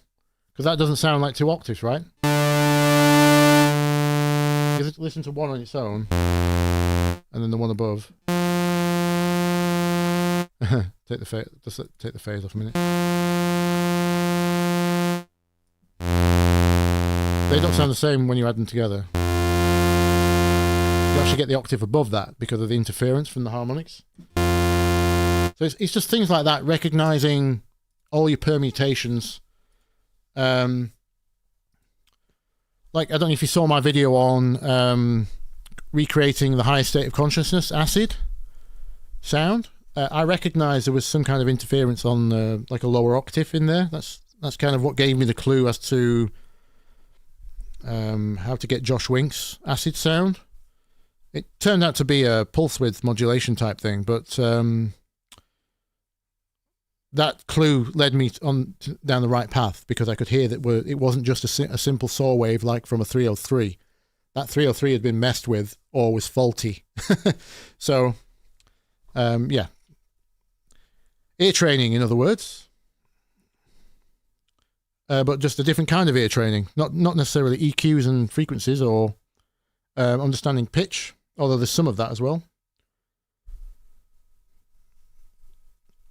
It's not a bad tip, actually. Your ear training for all fields kind of blurs into other fields. So me trying to work out melodies, like understanding what the distances are between all those notes, being able to hear an octave, and being able to hear a fifth. Think any John Williams film.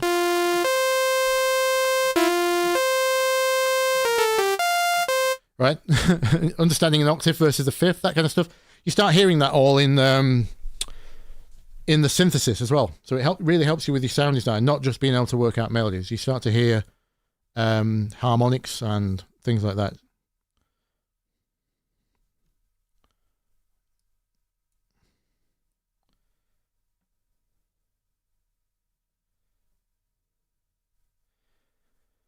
Did I answer the ear training in an untreated room question? I didn't. What was the question? Just how do you do it?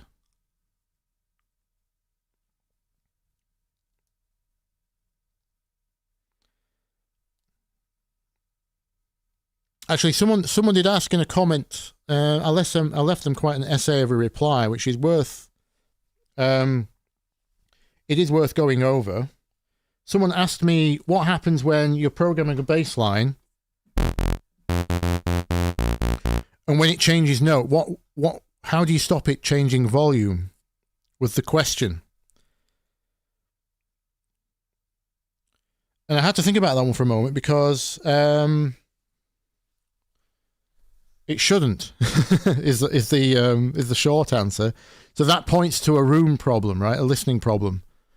And the first way you check that is if you just manipulate a bass sound up every semitone, up every note, while you're at your seating position and listen to every note. If the volume changes, then you need to measure it on something like this span. I have my slope set to 0, by the way. I don't think it defaults to that. I keep forgetting to mention that to people.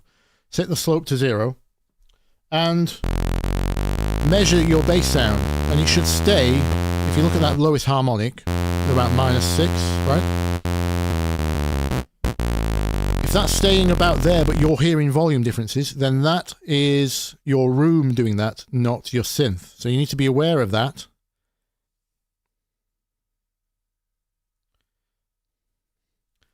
And if you are worried about your monitoring in an untreated room, well, for starters, I would say don't. If you've got an untreated room, then just don't make any decisions on it other than like general vibe. Speakers are important for vibe because headphones aren't stereo, right? Only your speakers are stereo. But if you need to make any judgments, then I would do them on headphones if your room is untreated. Or you can just do what we all did and do it the long way around and listen to it on lots of different speakers. You need to listen to both your references and your track on as many different systems as you can. Bluetooth speakers, your phone, your studio monitors, headphones, the car, the TV. Get it uploaded to Google Drive or something, Dropbox, and listen to it. Actually, don't use Dropbox because the playback quality is awful. Yeah, the player in that. By the way, if you're sending music out via Dropbox, be careful of what your song sounds like in a Dropbox player because it does degrade the quality quite a lot, I found. Speaking of what we were talking about. General vibe. That'd be a good name for For an artist, yeah, it would, Mark. General vibe. Not sure if it's very Googleable. General vibe. It sounds like one of those names where you'd have to be already famous for the algorithm search to work. It's not good SEO, is it? General vibe.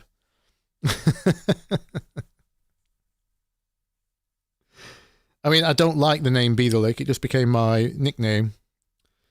But at least no one else is called Bthelick, I suppose. Yeah, so if your room is not treated, see, the general piece of advice I always give to anyone buying music equipment is spend as much on your speakers as treatment. If you were going to spend £600 on your monitors, half that budget. Spend £300 on the speakers and £300 on the room, because my biggest lesson was going from £400 worth of Tannoy Reveals, actives they were, the blue ones, heavily mid-range focused, not a lot of bass. That's all I could afford at the time. I started working at a big music shop, and somewhere between my staff discount and a lot of hard work, I saved up enough to buy a pair of Adams P33s, about £1,600. Actually, no, were they more? Were they more? Because they got the sub as well. It might have been over £2,000. Anyway, it was a big jump. It was a big jump. I tried them out in the shop, obviously. I'd already decided I liked Adam monitors. So I picked those and I got them home, put them on, got rid of my Tannoys, and guess what? Nothing changed. Literally. It's like nothing changed because the room was the same, and it turns out you're hearing mostly the room. So changing speakers only works when the room is already treated. So it just goes to show you how important the room is. I have spent 60,000 on treating a room before now. So that's, well, actually, it wasn't technically me. That was an investor. I got very lucky there. It was more of treating a building. It was a full floating room, you know, ones that float off the floor. There's a room within a room, floating shell with at least a foot of rock wool either side for bass absorption. It was more soundproof. It was just as much soundproofing as it was treatment. So you could probably chop that cost in half at least. But put it this way, it was done properly. When you do that, that's when you can notice the difference between speakers. And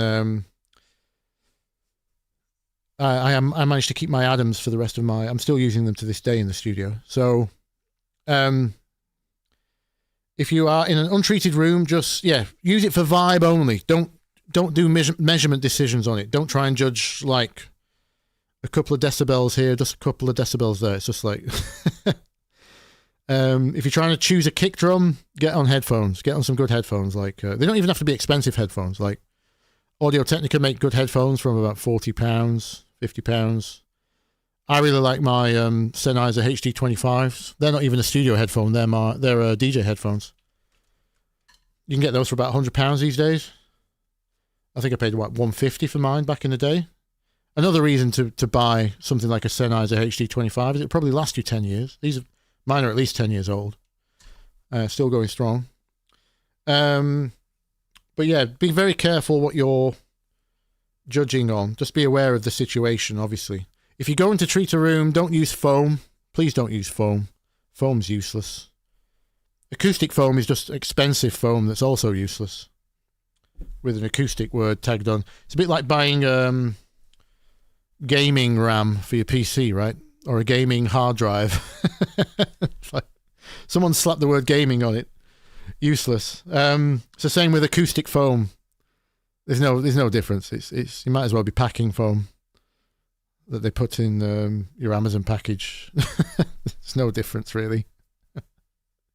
Get rock wool or some kind of membrane traps. Actual sound traps, not foam traps, basically. If you're going to treat the room.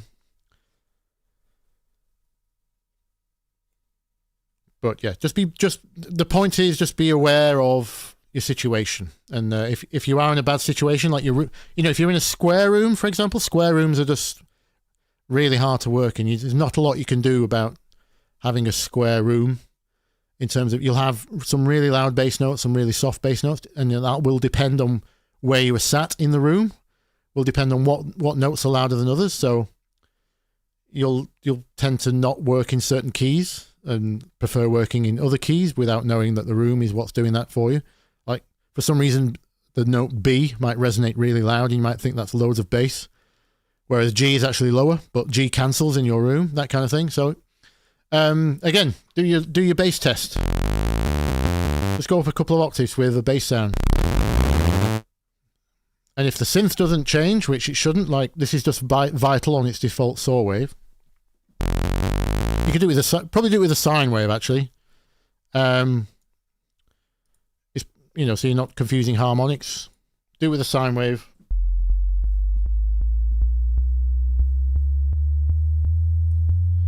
Make sure velocity is not turned on, so it's not responding to how hard you're pressing the keys or how hard you're programming the keys on MIDI. Programming just a note going up in semitones, or play the notes, whichever way you want to do it, and play that back. And just check it's not changing in volume first on the meters, and then check in your room. If it is changing in volume and you can't do anything about it with treatment, then, like I say, you just have to check on headphones, check on a Bluetooth speaker, check on the TV, check on your car, check on your phone. You just have to use as many tools as possible until your ears get an average for, and obviously reference. The 3 R's. Always reference. Yeah. Your ears are too big for headphones. I'm sorry to hear that. You're not talking about earbuds, are you? You're talking about over-ear headphones.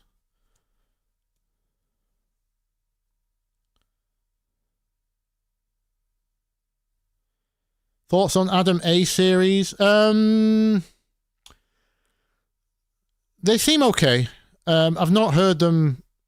Like, I've not managed to test any of my own tracks on a set of A series.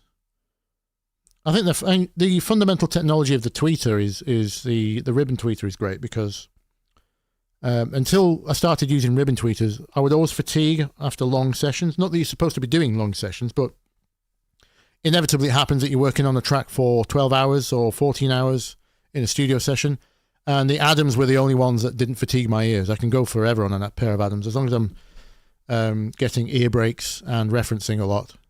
They don't do that thing that dome tweeters.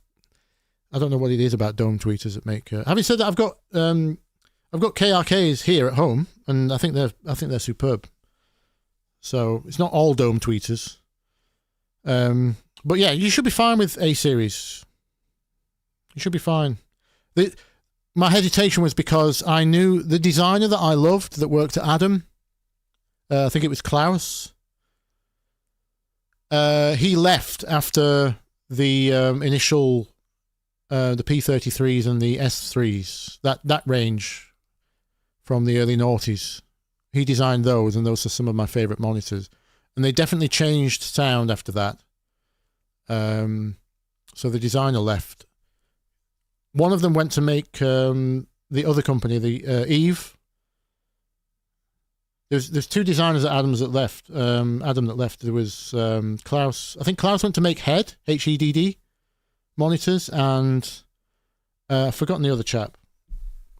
He went to make Eve, which coincidentally looked very much like Adam monitors. If I was going to get a new set of speakers, I would go to Head or Eve before Adam, just because I know I already like those designers' philosophies. Personally, but all the compared to what we had 20 years ago, your options now are phenomenal. KRK have always been solid, in my opinion. They never seem to have any like superb, fancy technology, but the actual results from them are always very usable. every time I've walked into a studio with KRKs, and whenever I come home with my tracks that have been done on the Adams in the big studio, the big treated room, and I come home and play them on the KRK in the attic, there's usually high degree of translation, so I never seem to be second guessing them, which is good. So I would always recommend those. But yeah, you're probably fine with A series, to be honest.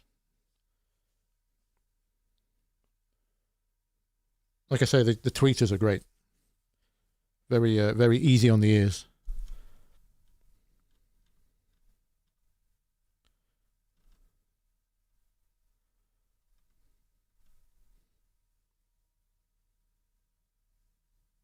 You're welcome, Jerry. Thank you for the content online. You're very welcome. How many hours do I spend on a track on average? Ooh. Good question. It varies wildly, that.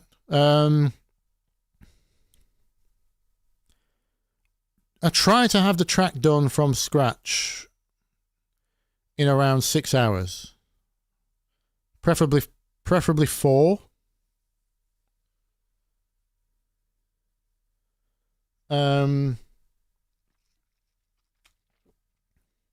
I'm very rarely starting from scratch, though.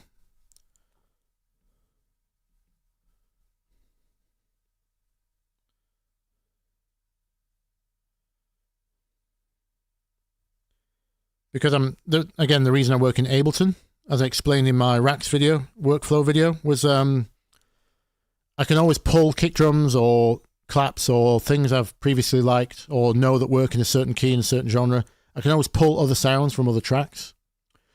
So I'm always dragging in pre-made sounds. If it's a new plot, what we call a plot, working to a new reference, new genre, yeah, those are the ones that take nearer 6 hours.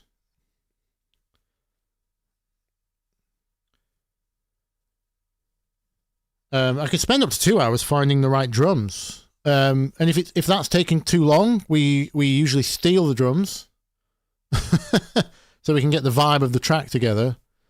Like, find the reference with the best drums. If it's a new genre that I'm not familiar with and it's taking too long to find the best samples and we just want to get the ideas down, or maybe you've got a vocalist waiting or something like that, or label might ask for a quick remix. Sometimes the turnarounds on those are very, very fast. It's like, can you get us a remix by the end of the week to meet the remix package deadline? Here's £3,000, something like that. Sometimes you have to turn around those very fast. So we will steal the drums to start with, so we can get the bass parts in and make sure the song works on, if our key is our song is in a slightly different key to the reference, just all those kind of checks, and get everything in place. And then when we have the time and know it's working as a groove and as a concept, we'll do like a build and a drop, and then we'll replace all the drums with the proper finished ones. So yeah, but I've spent up to, the biggest chunk of time is usually spent finding drums, to be honest. That's once I've got the drums in, I'm away. It could be as short as an hour or 2 hours after getting the drums ready.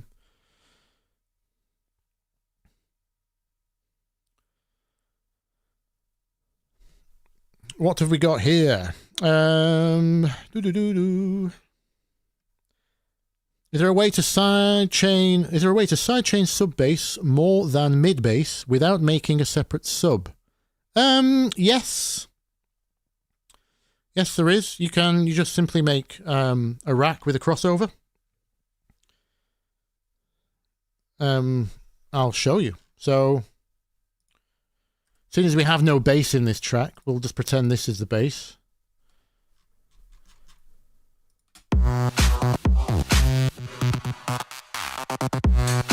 Just for demonstration purposes. So, you can see I had STFU sidechain on the whole thing. Let's pretend this is a bass that's got a lot more sub in it. I'll just show you the principle.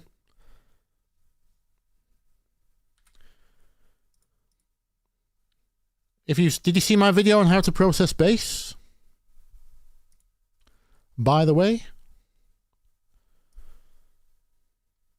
this is how I would do it. Very quick version. Anyway, the very quick version. So we need to know what key we're in, where our fundamental frequency is.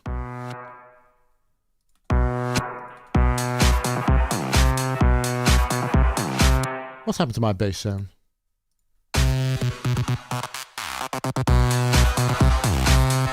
There we go. It's fine. Solo. Span.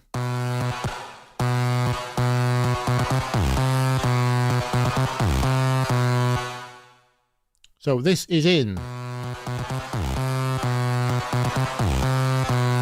Yeah, we're in B. 120, so that would be 61 at the bottom. Or 60-ish. So we would cross over at probably 100. Again, this is a quick version. I'm going to Control G this, which puts into a group. And we make a copy of this, put it into a new chain. So this becomes the top bass. This is only handling the low frequencies.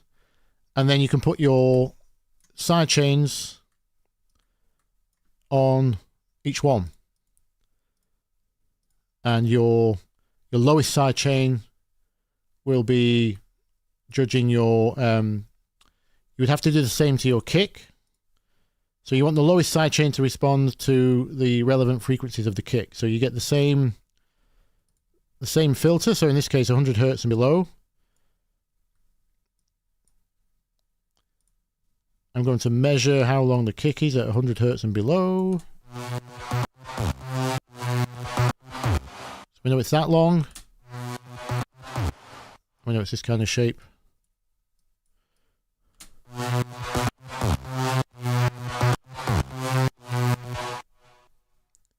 You want the inverse of that on your sub bass. Again, this is a quick version. Actually, this is hang on. Excuse me. This is that's a length of 2. Need to rejudge that. Well, kick drum's actually that. Yeah, so we're just basically making sure we know where the end is. So that's there. We know we can't have anything until about there. Then we can come up.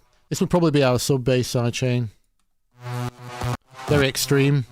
This is a bad example because this is a very long kick drum, which is being the bass part. So terrible example, but you can hear how long my kick drum is.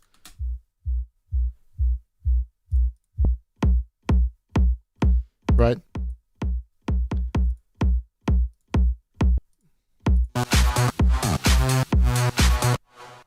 Bad example, but that would be what you do for the super low side chain. You judge it off those frequencies for the kick, and then you do the same for the higher one. Make sure you're not super interfering with whatever is above 100 hertz in the case of a track in B, and then you can put your side chain on like that.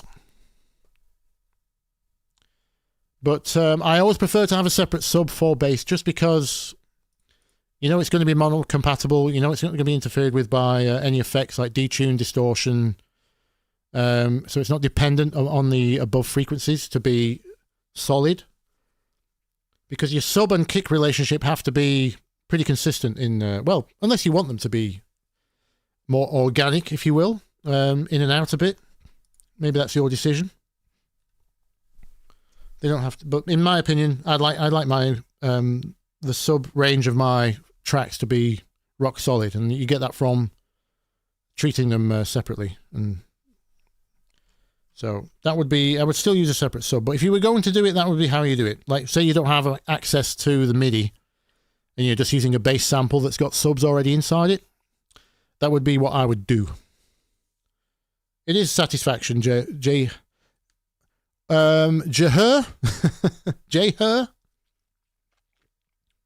Help me out with the pronunciation of that one. yes, this is I said it at the beginning of the stream. The working title of this track was "If Benny Hadn't Met Getter," because I heard Getter's remix of Satisfaction and I didn't like it. It kind of lost some of the original magic.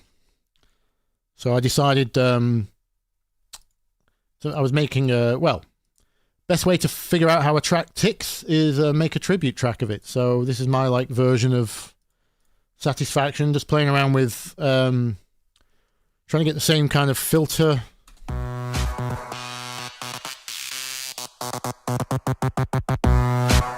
Oops, I've deleted my sidechain now, haven't I?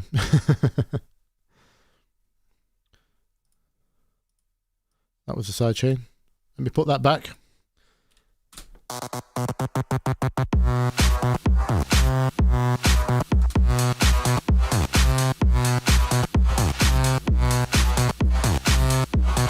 Yeah, that's just me just trying to figure out what made the original Satisfaction tick that didn't happen in David Guetta's remake collab thing.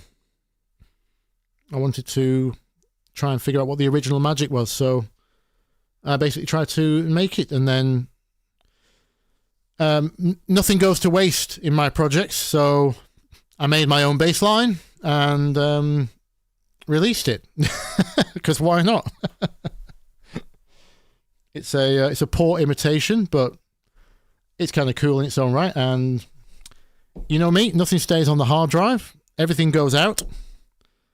So you'll see this on my Spotify. If it's not, I think it's already out now. It's called Peaches. I think it came out as Peaches.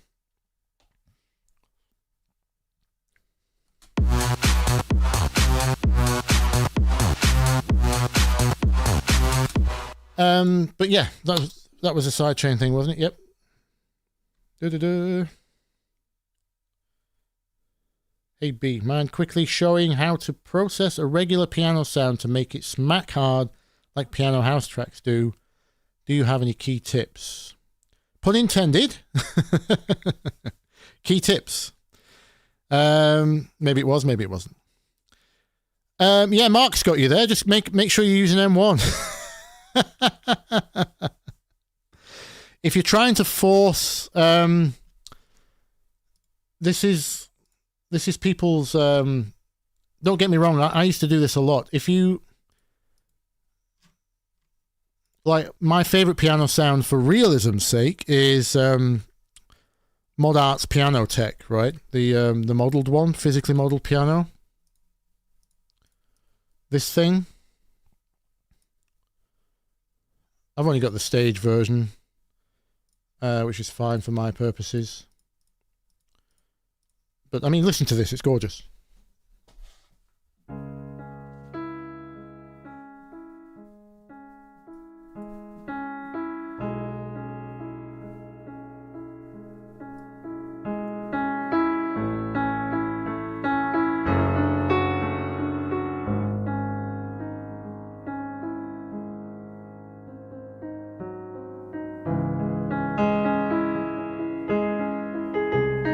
Etc, etc, right? Beautiful, real. Your question kind of insinuates, how would you make that into a dance piano? And the question is a bad question in the sense that, yes, you probably could. I have done that in my naivety before, like before I understood that all pianos are very different, especially dance pianos. You could manipulate this into something very dancey. If I just...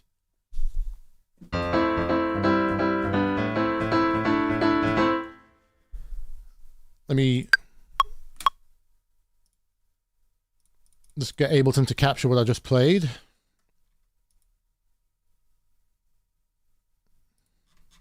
Sorry, there it is.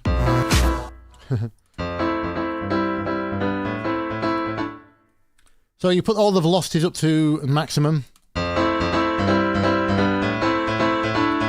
Blah, blah, blah, blah. You would add a ton of top ends. And you would probably add...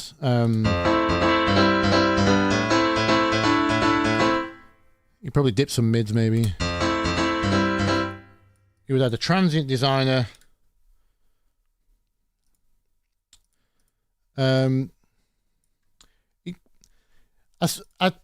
Forgive me, I don't mean to say it's a bad question, because if you want to sound like Marshall Jefferson or, you know, some of the earlier house guys, when it was played live, I suppose those keyboards weren't very good either. Whatever samples they had on the old emus, or Akai's, can't remember what they were using back in the day, before the M1 basically. So they kind of sounded a little bit more realistic, I suppose, before the M1. But where's my transient designer? Kilohertz. It isn't the kilohertz. There it is, yeah.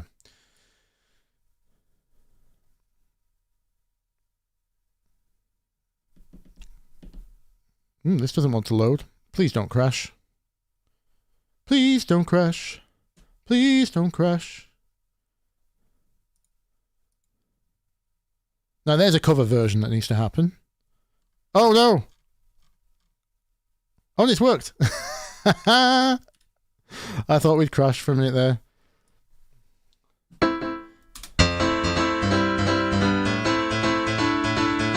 It's not even working well. It's only catching the first ones. Well, you can see the struggle you would have trying to manipulate one sound to be what it's not. Trying to force a sound to be something it wasn't in the first place is always going to be your uphill battle that's not usually worth making if you have all the choices that we have today. So if you saw my Piano House sound video, I showed you how to get a free M1 sample by, I think it was by a producer called Criminal, and you can load it into a free sampler. And you're much better off just grabbing that than trying to... here it is.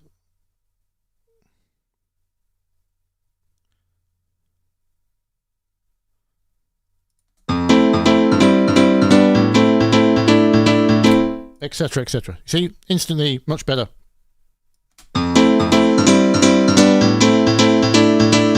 I still ironically need to add top end to that, but instantly more dancey than the acoustic piano was. So the lesson is try not to force sounds too hard. If you're spending so much time trying to bend something against its will into something that it's not, just go get another sound. It's not like you've spent 6 hours recording a real piano on £3,000 worth of microphones, and you only had 2 hours with the session player, and now you're stuck with that recording, right? We're electronic musicians. You don't have to stick with what you've got. There's millions of options out there, and lots of free ones as well. So if you haven't seen my video called Piano House Sound, I think it's just called Piano House Sound, go watch it, because it shows you how to get the free M1 and how to process it as well with free EQ, free delay, free reverb. M1, Korg M1 is your savior for all things classic dance piano. But if you're trying to get your own original dance piano sound, and that's why you're asking, then the principles are, you make it smack hard by making it play hard. So turn the velocity up just in case that changes the tone of the instrument, not just the volume. Depends on the instrument in question. Sometimes upping the velocity just makes it sound louder. But if it's in any way a remotely realistic emulation of a piano, like even Ableton's built-in grand piano responds differently when you press it hard. It's a very different sample, gets a lot brighter. So you would use maximum velocity, add some top end to the EQ. If you've got manipulation over the envelope, then add more attack by dropping the sustain. So let me just show you that on the Ableton's Grand. Instruments. Sampler. Grand piano. Where is it? Is it in Simpler or Sampler? Can't remember. There we go. That's all we need.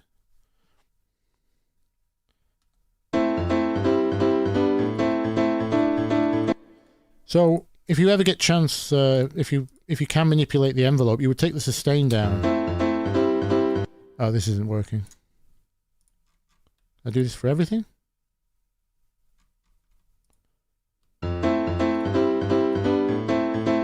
Oh, it is working. It is working. There we go.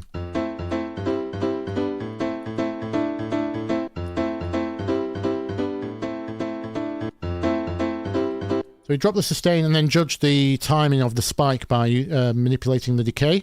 So you get that kind of pokey, attacky quality to it, and then do your EQ and your. But you're kind of stuck with what you. Pianos are like human voices; they're very individual characters. You can't get one to sound like another. So never try and think you will be able to manipulate the sound of one piano into sounding like another. If it's not an M1, it will never sound like an M1. It will just sound like a kind of different shaped version of what you already have. So.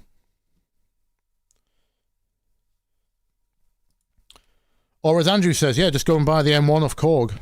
It comes with lots of other sounds in the piano, including the classic organ 2 preset, also a house staple. The lack of consolidation is concerning. Sorry about that.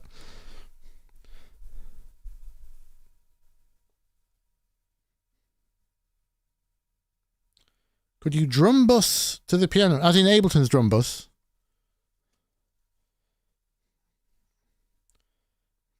Probably wouldn't. It does strange things to the bottom end, Ableton's drum bus. Just get the free transient by Kilohertz. It's a very good transient designer. It didn't work there because I was overlapping notes. So no transient, doesn't matter how good, that wasn't a question of the Kilohertz transient designer not being good enough. I mean, obviously my playing wasn't very good. Because it's not in time, this was just free time, but no transient designer will be able to pick up this because the notes are overlapping, so it doesn't know when to add the transients. So yeah, just use a Kilohertz transients designer for transient stuff. It's one of the best on the market.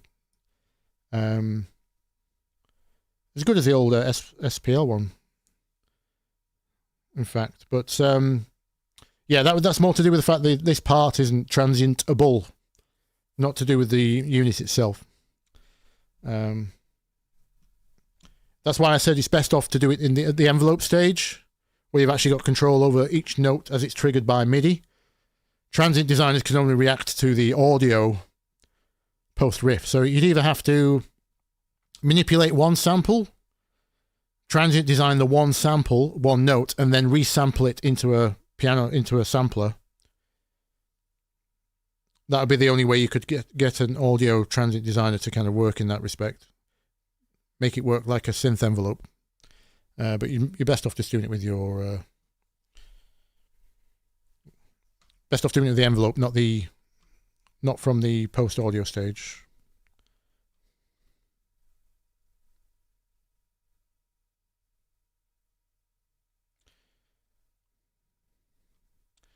Do you really want full velocity on all notes, says Ad Hoc? Well, depends on the era. So if you want to go old school, then sometimes, like when they would sample into the Akai and the Emus, they tended not to be velocity sensitive. Obviously the M1 itself was velocity sensitive. But sometimes the reason I mentioned it was because if the sample at the top of the velocity range is different, you want the bright sample most of the time. If you're a good player and you can play in with velocity and groove, then you just keep them as they are. But depends what you're going for. Like if you want to do one of my favorite piano house tracks, Doesn't have to be a dance piano at all. Claptone's remix of Liquid Spirit. Please tell me I've got it on here somewhere. Hey. Like this is just a jazz sample, I think. Well, it's from the original Liquid Spirit, right? So, clap your hands. So this is not a dance piano.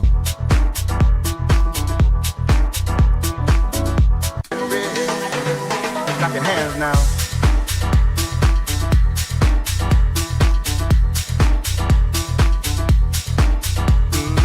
What a riff! What a riff! Yeah, doesn't have to be an M1. Depends on the era of piano. You know, your low steppers, your who did Feel My Knees? Feel My Knees. Weiss. You know, that kind of piano house that came through in the last kind of 10 years. That's not necessarily very M1 sounding. That's more realistic-ish. So it depends on what you're going for. So yeah, you only have to go full velocity if you want that artificial brightness that the M1 gave, and you want more of that classic sound.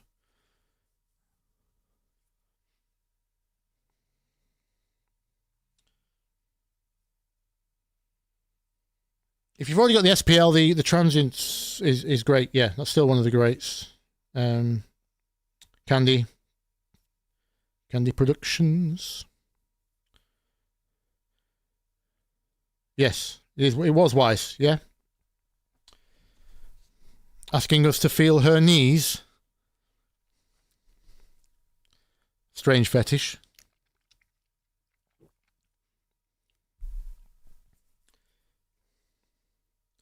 Yeah, go track that Claptone remix down. Liquid Spirit. Great example of not having to be M1 sounding house. Yeah, different eras, lots of different. I did plan a video on the different eras of piano house, because you can kind of segregate them into kind of 3 or 4 eras, really. But I've not finished my research on that. Actually, while we're here, let me show you. I did get. Speaking of classic pianos, I got quite close with. Here we go. Strings of Life.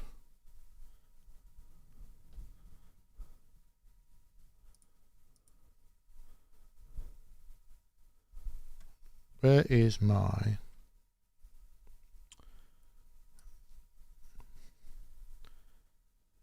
I actually tracked down the worst possible piano sample I could find to get this old sound, and then tried to make it sound like it was on tape.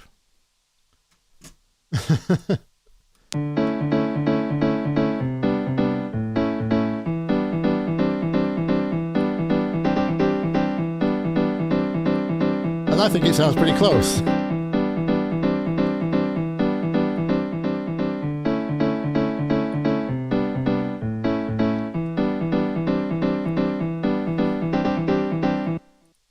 I just dragged in a single piano sample instead of obviously usually when you get a normal piano it's mapped across lots of keys, lots of samples of different keys, because a piano played higher up isn't just the same sound at a different pitch.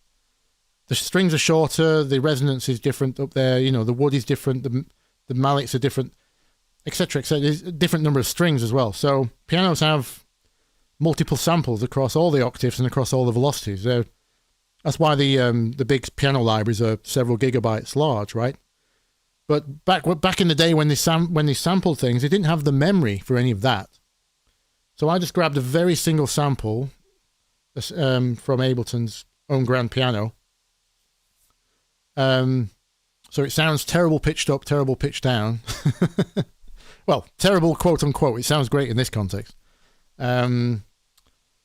Reduce the bit rate to 12 bits, 12 kilohertz, kind of emulate an old sampler. And I'm working on a VHS plugin.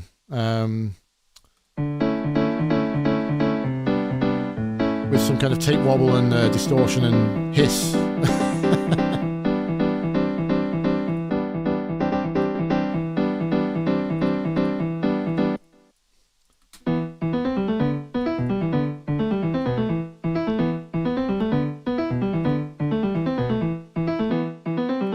Yeah, working on it.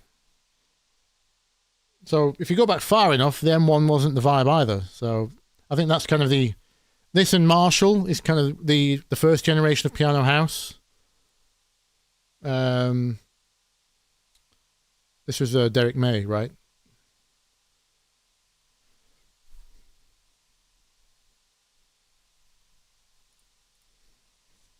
And then you're on to M1, 90s.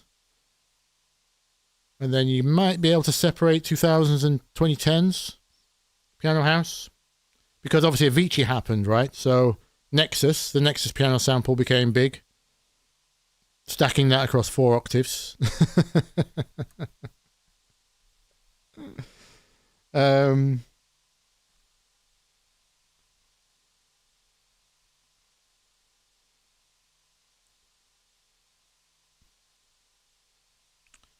Yeah, sometimes. I did have one of the engineers from the Defected camp actually DM'd me and told me, it was after my piano house tutorial. He did say they used up to 4 layers on their tracks. Sometimes they just picked piano samples for the low end only. And then found a bright one, like an M1 would be laid in for the top end.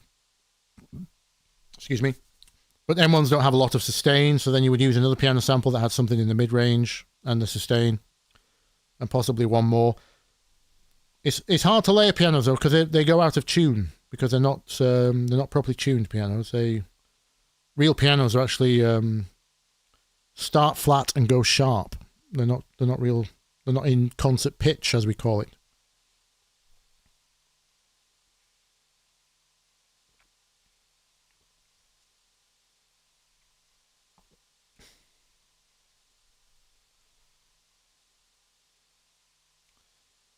Uh-oh, Ad Hoc's written an essay. Let me just read this a second. What have we got? I'm having a mixing conundrum. Mainly, I routed my kick to 2 mixer tracks. Just for the hell of it. Okay. Panned one all the way to the left, one away to the right. And it sounded better. That's because your pan law will be +3 or +6. So it'll just be louder. You haven't changed anything. Two of the same sound, panned left and right, just gives you the same sound in mono, but louder. Fact. So you're hearing the kick louder, that's why it sounds better. And he said, at the moment, I'm thinking, of course, it sounds better because it's louder. Oh, right, you've already said that. Yes. Leveled it so the peaks are almost identical. But when I recorded it back, the 2 recordings do not phase cancel. Well, was the kick mono in the first place?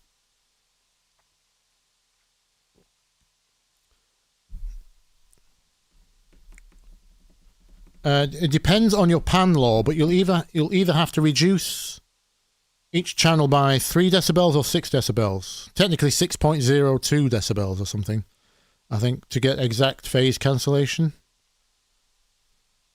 Was it a long way off phase cancelling, or was it almost phase cancelled? It should do. I mean, your theory was right, not that you should have performed that experience in the first place. I mean, you shouldn't have performed that experiment in the first place, but yes, if you pan something left-right, it just becomes louder, like a copy of itself. What do you think about how 99% of piano libraries disappear in mono? Yes, they do. It's all acoustic sounds that were recorded with stereo microphones, especially in what we call a Blumline pair of microphones, which is your spaced pair of microphones. There's different ways of recording things in stereo, right? So the most traditional way is just 2 spaced microphones, point them at the thing, record the thing. Hey, everything sounds nice and wide, lovely. And then, yes, terrible in mono. What I would do... In fact, let's take... what's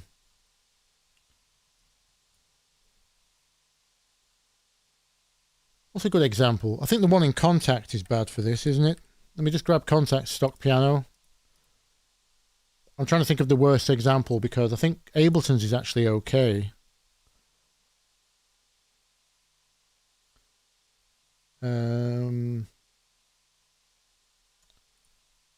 let me just grab the stock piano out of... I'll show you what I would normally do. Band, acoustic piano, pretty sure this is the one.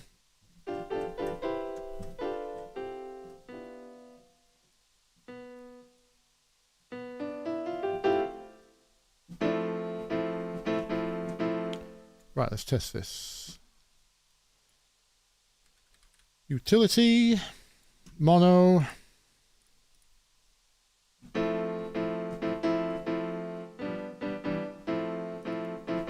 Yeah, so completely different character.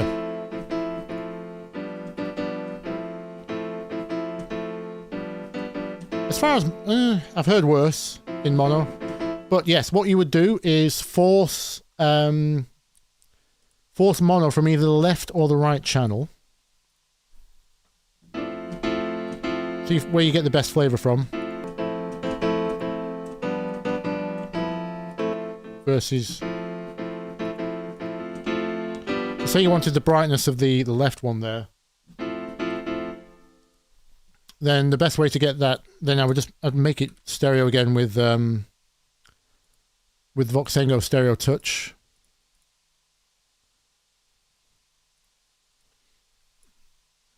Nice safe way to make it mono again without going.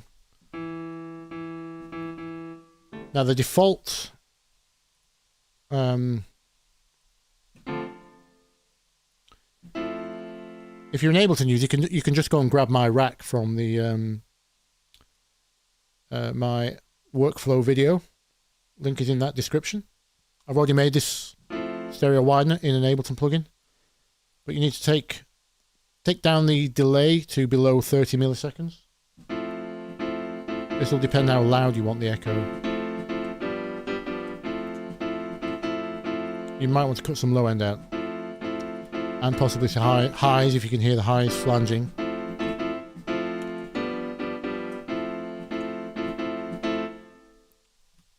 But that's now fully mono compatible. Because the Haas delay on Voxengo Stereo Touch cancels out in mono completely. It doesn't phase. So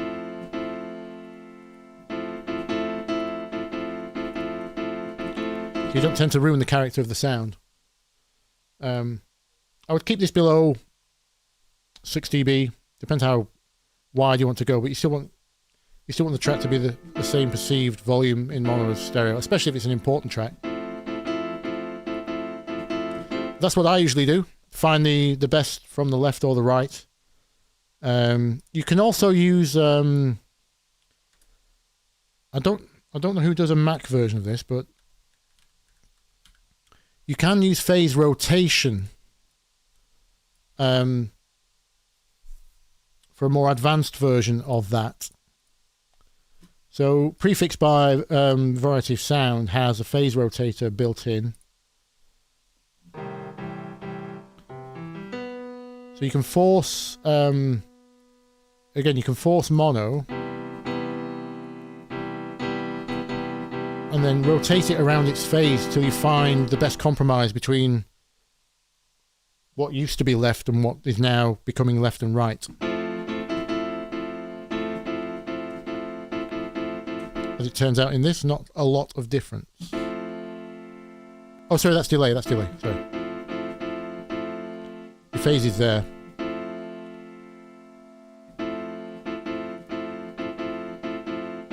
But it's not making much difference. Nope. Oops.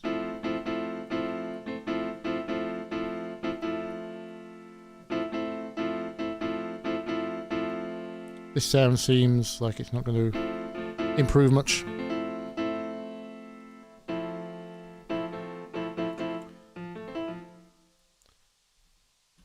But if you're struggling with neither the left or the right working on their own, you can rotate.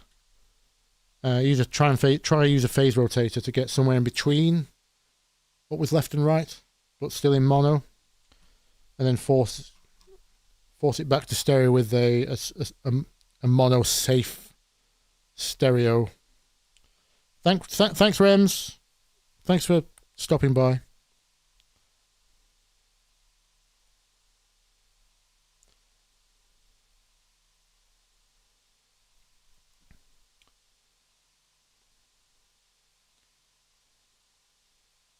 Yeah, what DRK described there is if it sounds fine as mono from stereo, you can obviously just re-stereo from that with something like Voxengo or Ozone Imager in his case. The problem is most pianos don't fold well to mono as they are. You have to kind of take it from somewhere else.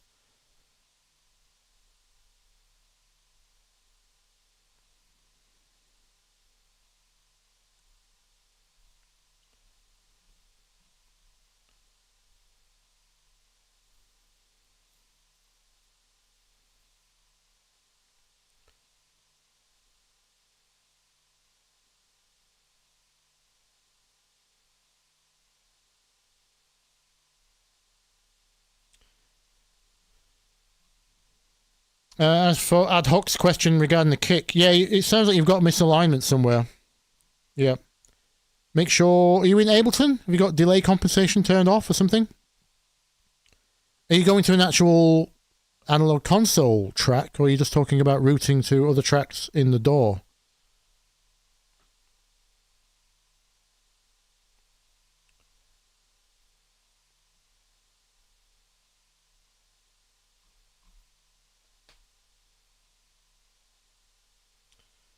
Lime asks, do you know what specific chord progressions give certain vibes in a track?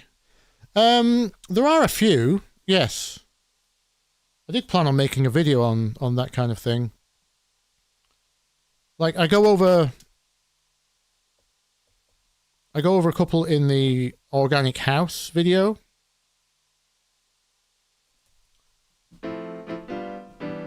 Actually, kind of what I was playing there earlier. That's what I call the drifter.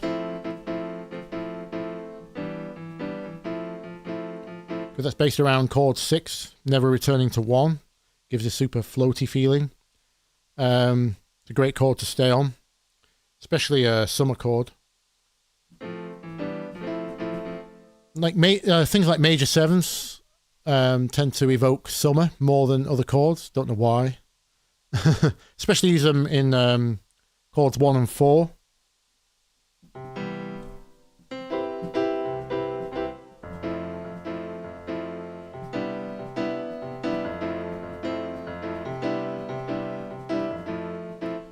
They all sound summery for some reason. Yeah, I've never really,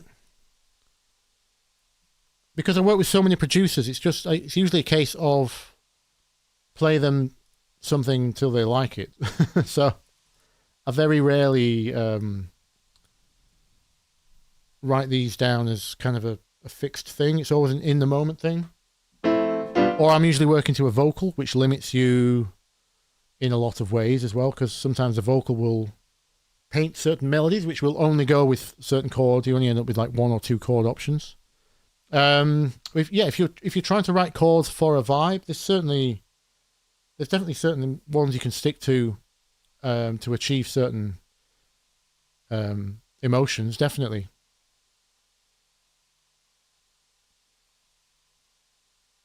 Like I always like if you do 1, 2, 3, 4, but the 2 is an inverted 7, which sounds like this.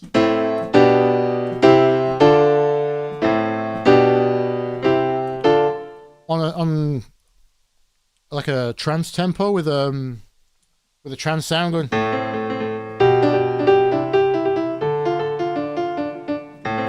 Terrible example on piano. Sounds terrible on piano, but but those things can sound very uplifting. Just because the chord is literally lifting, right? It's going upwards. And you can wrap around with 5 and 6.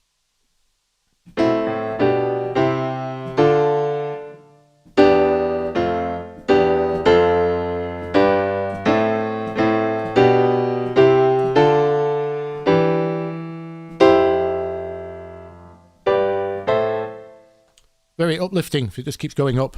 And likewise, a lot of deep house and organic house tends to have that sad falling pattern, which is just 1 and then down to 7, down to 6.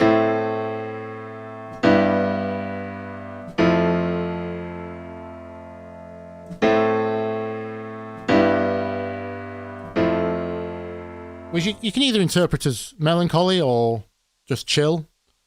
Depends on your outlook, I suppose. So yeah, certain chords certainly do have certain vibes. I think Alex Rome's did a good video on that.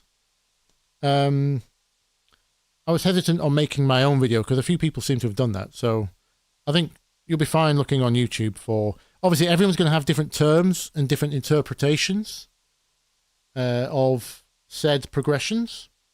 And like I say, working with a vocal might limit your choices anyway. But if it's a purely instrumental track or you're starting instrumental, you're writing the chords from scratch, you're correct in that assumption that chords do have certain progressions, do give certain vibes.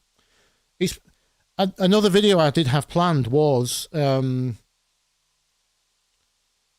because someone did ask in the comments what creates the vibe of a track, and it's a very deep answer, isn't it? It's not just, if you're a Rick Beato fan or Adam Neely watcher, or if you watch some of my early videos, you would think it's all in the chords, right? This is just a harmony thing.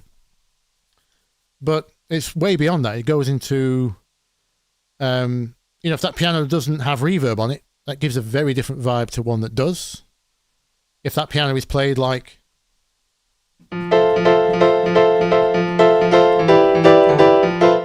versus...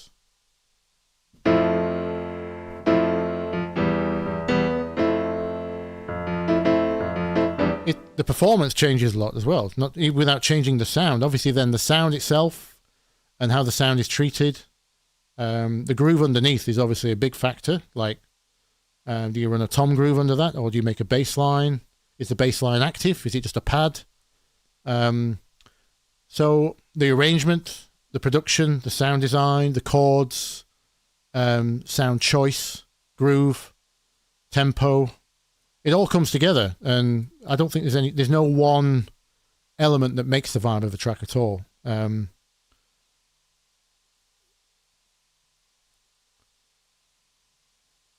Because I had this argument with my manager about Destination Calibra, whatever it's called, the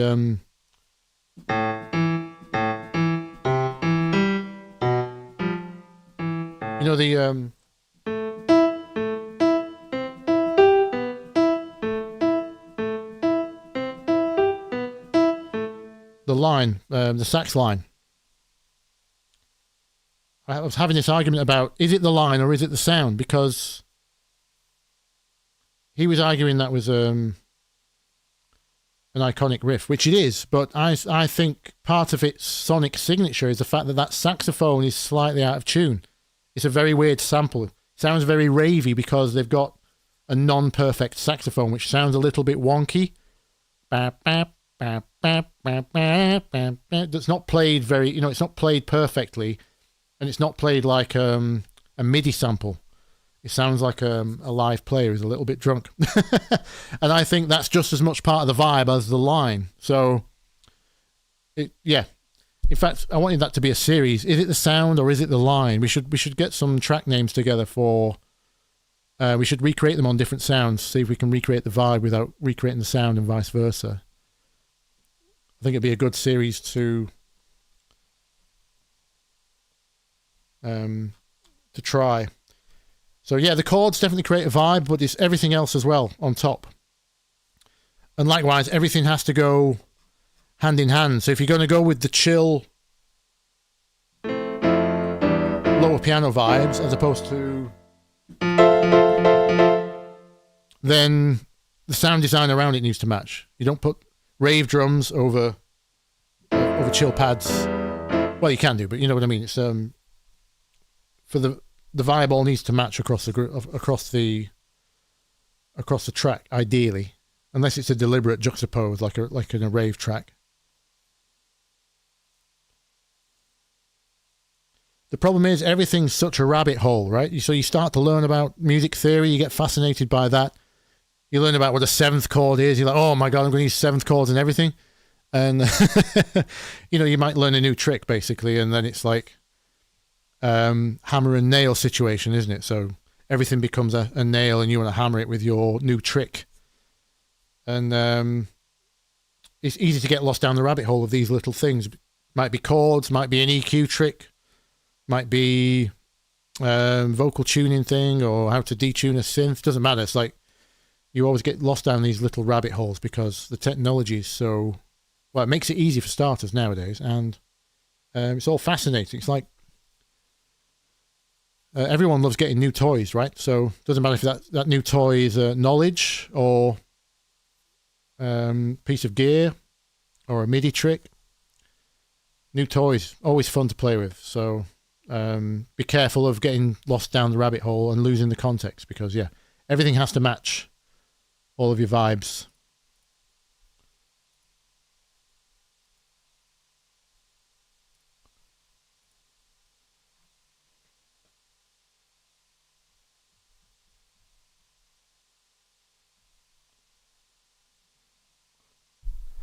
Craig, I've played the lick from Rain in Blood. Oh, you mean on different instruments? It always sounds brutal. You mean Slayer, right? Yeah. Well, that's because there's a tritone in there, the so-called devil's interval.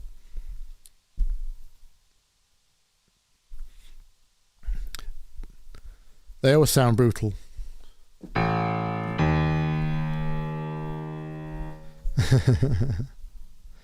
The most evil sounding interval.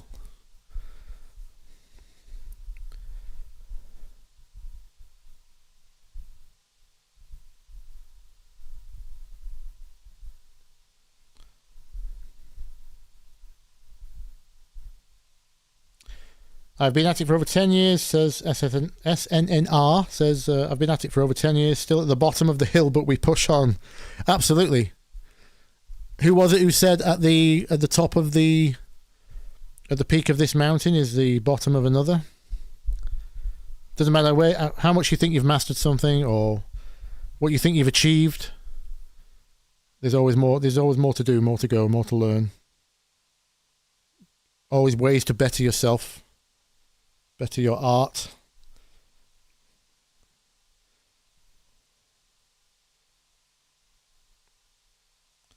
Thank you, Kevin Riley. Thank you. Love your videos. They've been very educational. You should do a video on UK Garage. Yes, I'm working on it. I'm very out of touch with modern garage. That's the problem.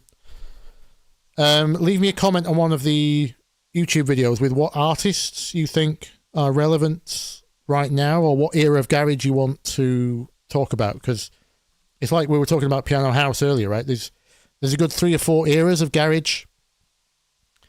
You know, I'm good with the whole initial bass line. You know, one of my favorites was always oh God. Well, you got MJ Cole, obviously, but did a track called "Must Just Be the Bass Line." I'm going to look for it. Name has escaped me. Artful Dodger. One of my favourites. But yeah, obviously then we went Speed Garage. And then you got Bassline, and then you got... That went into things like... was it Jack Bass? When all the wobbles came through? Was it Jack Bass? Not Jack Bass. It was something Jack.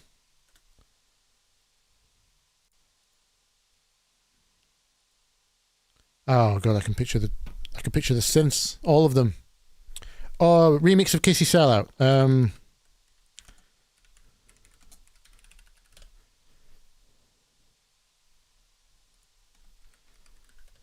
Let me think. I'll know it when I see the cover.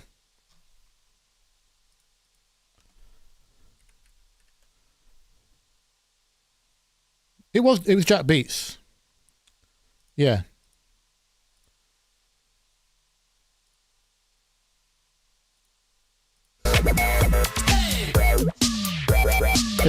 Because garage kind of went this way for a while as well.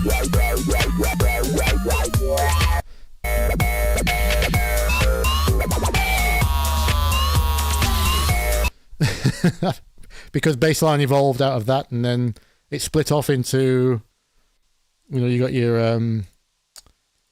Freddy Legrands and back to house with the, but kept the bassline stuff. Yeah, so let me know what kind of era of garage, what artists you'd like a video on. I mean, maybe the video is just me figuring out what new garage is. That could be a video. I'm not sure how much you would learn. Salut, Mucky, hello. Or salute. Are you French, or is that salute? Salute. I suppose it comes from the same word, right?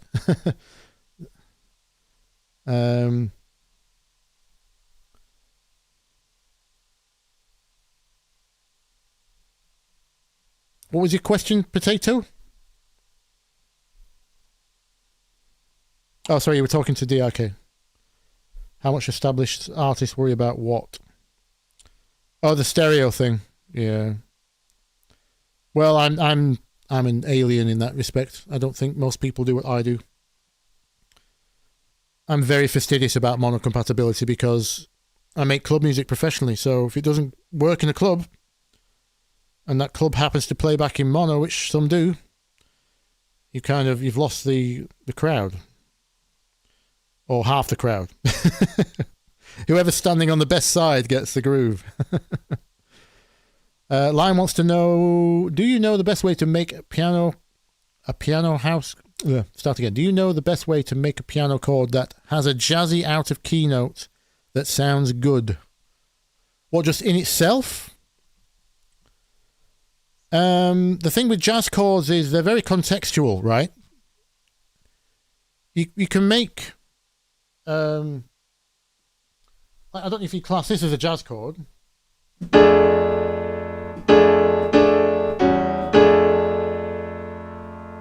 The problem is some jazz chords sound pretty terrible on their own.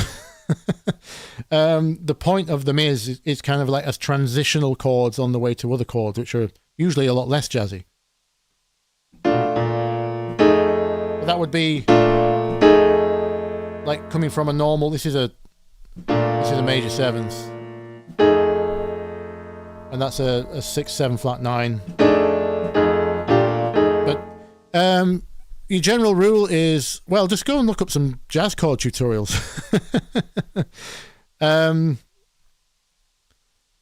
You could probably make your own. Just play with extensions, 6/7. Once you've got used to your normal 7ths, 9ths, 11ths, then you can try flat 9s and sharp 11s, basically manipulating the extensions. You end up with these weird kind of minor major hybrids. But out of context, it's not necessarily going to sound as jazzy as you think if you just want to make one chord jazzy. In my opinion, a lot of jazz chords don't exist in a vacuum. They usually have a purpose, like getting from one place to another. Yeah. Or you could just do that. You just put your arm down on the piano, then put a walking bass line underneath it.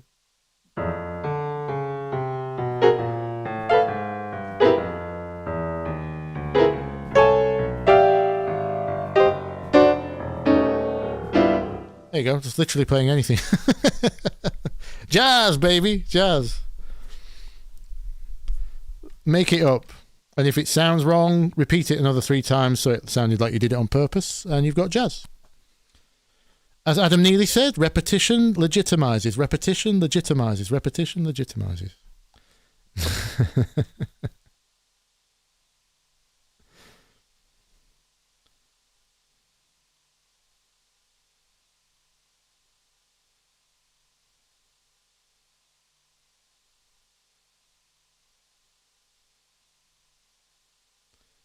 What genre did you first master? Asks Confusen. Confusen? I like the name. What do you think were the key points you reached to complete that journey? Oh my God. I don't think I've mastered any genre. You never really do. Like, I know in the same sense that I was speaking earlier about how to finish a track, how to master a track. I can't remember what the question was in relation to that, but part of the answer was every time you come back to a track, you will always hear something you can do better, right? So if that track is still in your hard drive and like an Ableton session like this or whatever in your DAW, you will tweak today, listen to it tomorrow, and tweak tomorrow because you heard something different tomorrow.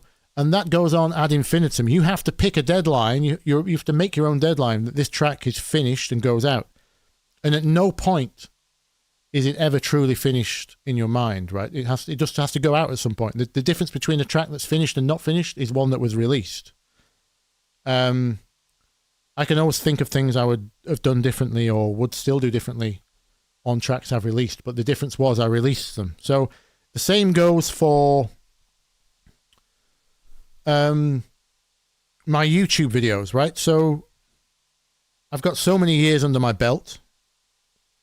And it's paying my rent. You know, the music's my sole income for 15 years. But I still hear other people's tracks, or I might see a tip from someone else about, like, you know, Dan Worrell's always got something to teach us, right? You know, his video on parallel filters taught me things I didn't know about bandpass filters. Blah, blah, blah. There's always something to learn. There's always someone better than you. There's always someone I look up to. Like, you know, you hear a new Eli Brown track and you go, well, I don't know what he's done with the bass there. That's ridiculous.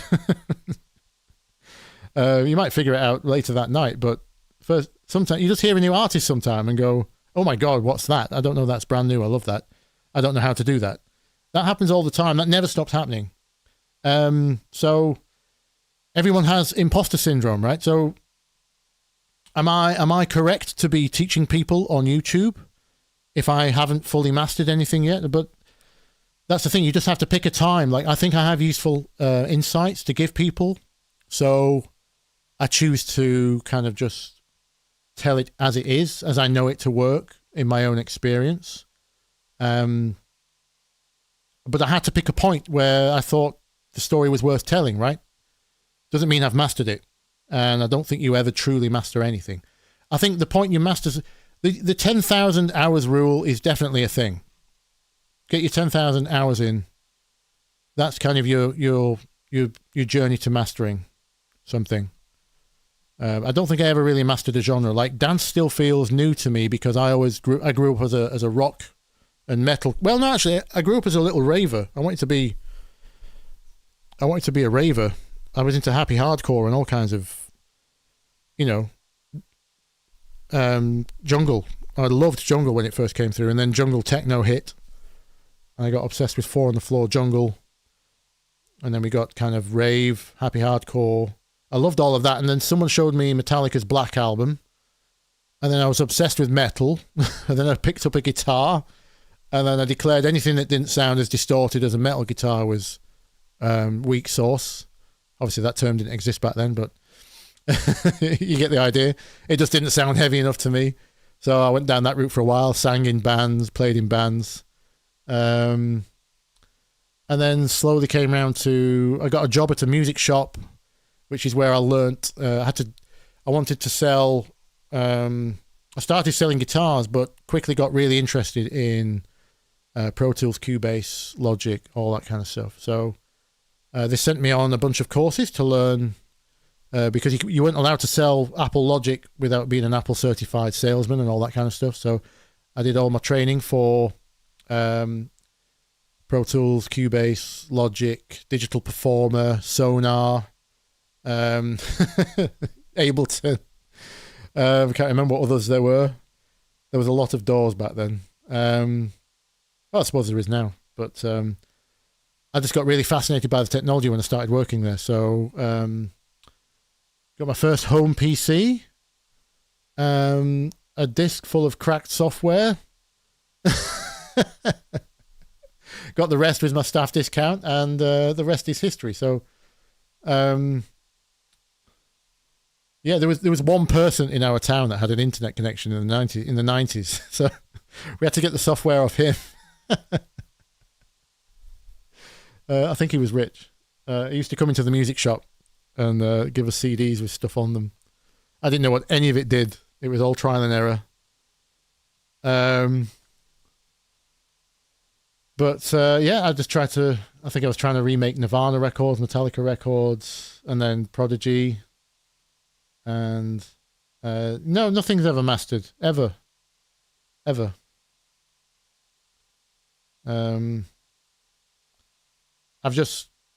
I'm speaking on what I have experience with, because I've mostly worked as a ghostwriter in electronic music for the last decade, last 10 years. That's been most of the thing, but it's still art at the end of the day. So I don't know if you could ever consider it a mastery, and nor should you. I don't think.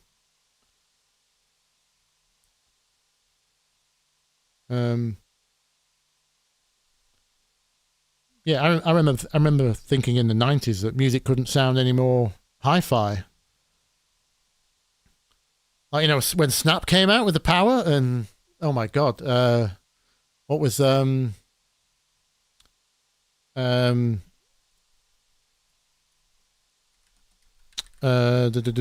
Beat, Mr. Vane, like the Germans came through with that bass sound. I was like, oh my god, this bass is so heavy. I thought that was perfection of sound, and that they sound really weak now. So, I mean, great records, obviously, but I mean, from an engineering point of view.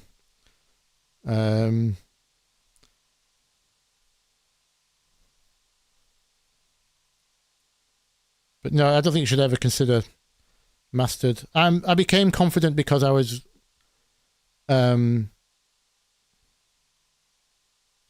receiving money enough times in a row. I'd received money from doing my work that I thought, yeah, maybe I'm considered like reasonably good at my job now. That has to happen a few times though. The first time you get paid, you think it's a fluke. The second time you get paid, you think you're a fraud and it's an accident. And then the third, fourth, fifth, sixth, seventh time, you start to go, okay, this is my thing. But never considered myself a master at anything, really, no. I'm always hearing something different. Like I loved what Fred Again did recently, you know, because I was ghostwriting so much tech house because all the DJs wanted tech house. And that was all starting to sound really samey. Because DJs get into this kind of lull of trying to be trendy, but they don't really understand the scene enough, or the evolution of the scene, or where it came from. So they kind of stick in this very narrow road of what they think the trend is, and they don't budge from it for fear of upsetting the crowd. So that we had a while there with tech house where it was just all the same stuff, same bass lines. Quite a restrictive genre to write in, I thought. And then I heard Fred Again.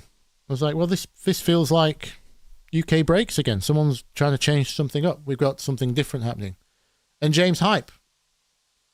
And Nina Kravitz. And, you know, people breaking genres again. And that's, as soon as you hear those guys, you go, I'm not a master of anything. You know, there's always something new to come around. Something new to impress you. Yeah, don't worry about it.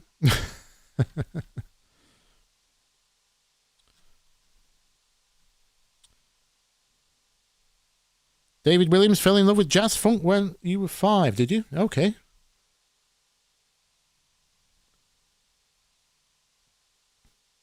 What artists in the jazz funk area? We're talking like Bootsy Collins stuff? Depends how old you are, I suppose. I don't want you to give me your age, but the KLF, Slim Jim. Have you seen the documentary How to Write a Hit, or read the book? It's very good.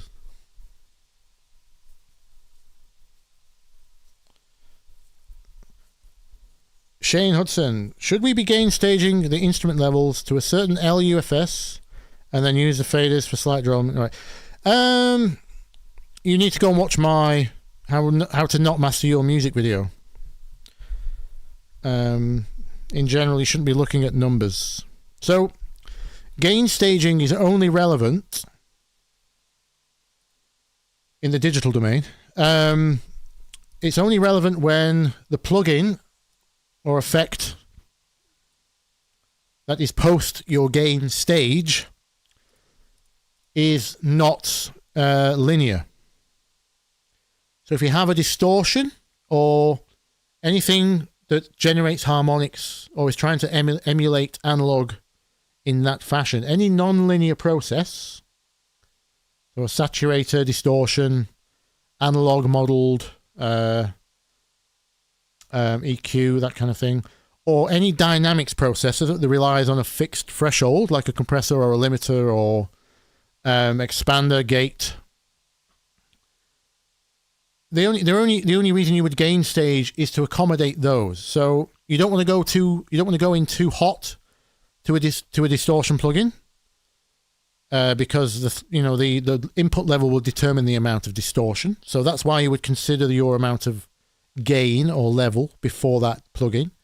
And likewise, if your compressor is needing to react to the has a fixed threshold, i.e. when the signal reaches above this threshold, like minus 18 decibels, then the compressor kicks in, then you have to be careful what you do with the gain before that, because if you change the gain before the compressor, now the compressor behaves differently. So the only reason you would gain stage is to consider those kind of things. You need to know what's going afterwards and what came before, maybe. It's those kind of considerations. So some plugins don't like anything past minus 18 decibels, like some distortion plugins. But most non-linear plugins will have some kind of... let's bring up some... So here we go. So Slate make the virtual tape machines. Let's just put my whole mix through here right now. You'll find most non-linear plugins have an input gain anyway. So if my mix was too hot for this plugin, like that, and this plugin, for example, didn't have an input gain, then I would have to gain stage beforehand. So I wasn't killing it, right? That's the only time you would gain stage, really. Just be aware of what your each process is doing. If you're asking that question because you're not aware of what each process is doing, then just use your ears. It'll either sound terrible or not. So, yeah, like if you gain stage badly a piano into a tape plugin, for example,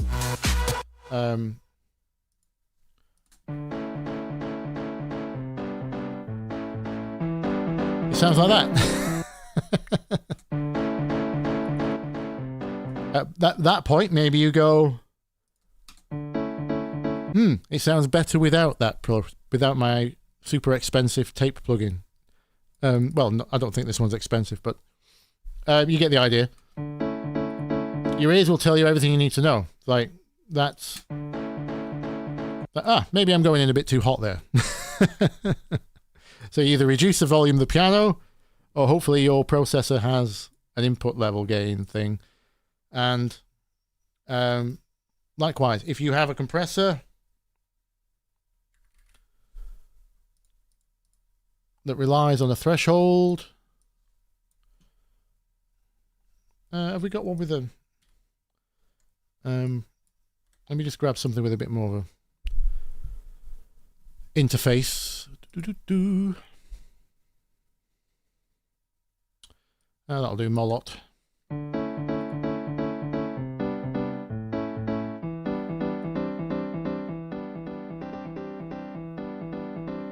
So imagine the default threshold for this compressor in particular was -18. Again, if you bypass the compressor,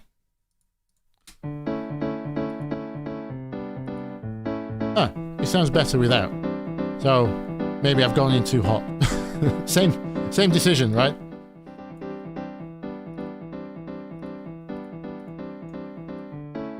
So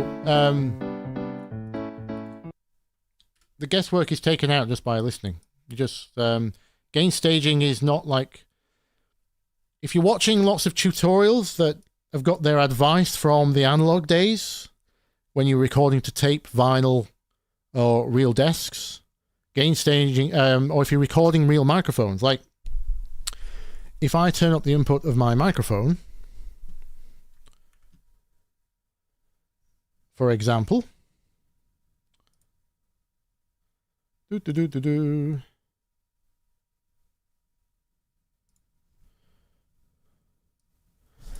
then maybe it'll clip all the time, and I think maybe the input's too hot.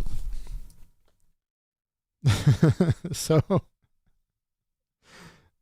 that's gain staging. It's like, have you messed up the sound or not? It's a lot more to consider in the world of finite headroom, i.e. analog. Much, much, much less to consider in the flexible world of digital. And if it's not a processor that has any non-linearities to it, like an analog model EQ, a compressor, or a distortion, if it's just a plain old EQ or exciter or some other non-dynamic, like a stereo widener or something, then your gain staging is absolutely irrelevant. You can do what the hell you want. As I explained in my how not to master your music, I think I called it, the one about bits. There's over 700 decibels of headroom in the digital domain in any DAW that you choose to mention these days. Since the late 90s, we've been in 32-bit float domain, which is, you can consider that to be infinite headroom. You don't have to worry about it. So gain staging is only for certain plugins, and in those cases, use your ears.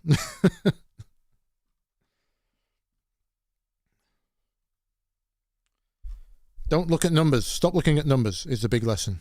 There's no fixed level that will... Because the problem with levels, as I said in that video again, it's a one-dimensional measurement in a four-dimensional medium. So if you're trying to say, level your bass to -6, or something like that, that measurement means nothing, because what is the -6 at? Is that at 50 hertz, 100 hertz, 200 hertz? Is it the peak level? Is it the RMS level? Is it the LUFS level? Is it... And at what frequency are you measuring? And over what period of time? This and is it a space thing, or is it time based, frequency based, space based, or voltage based, loudness based? There's four dimensions to music. So looking at numbers like LUFS tells you one of the numbers, doesn't tell you the rest. So you can't rely on one number. The sound, the only thing you can rely on is your ears. Your ears are far more sophisticated than any LUFS measurement will ever be. All those numbers are just compromises to try and find standards to explain stuff. So if you're having problems, by all means, reference levels just to double check what you're hearing is correct. But don't lean on those numbers at all. There's no fixed number I could tell you about -6 this, -12 that will ever work for everything. Because frequencies change, time changes, tempo changes, groove changes. They're all irrelevant to different situations, or they're all relevant to only one situation. So don't worry about your gain staging in that sense. Don't be looking at numbers, please. what did I see about?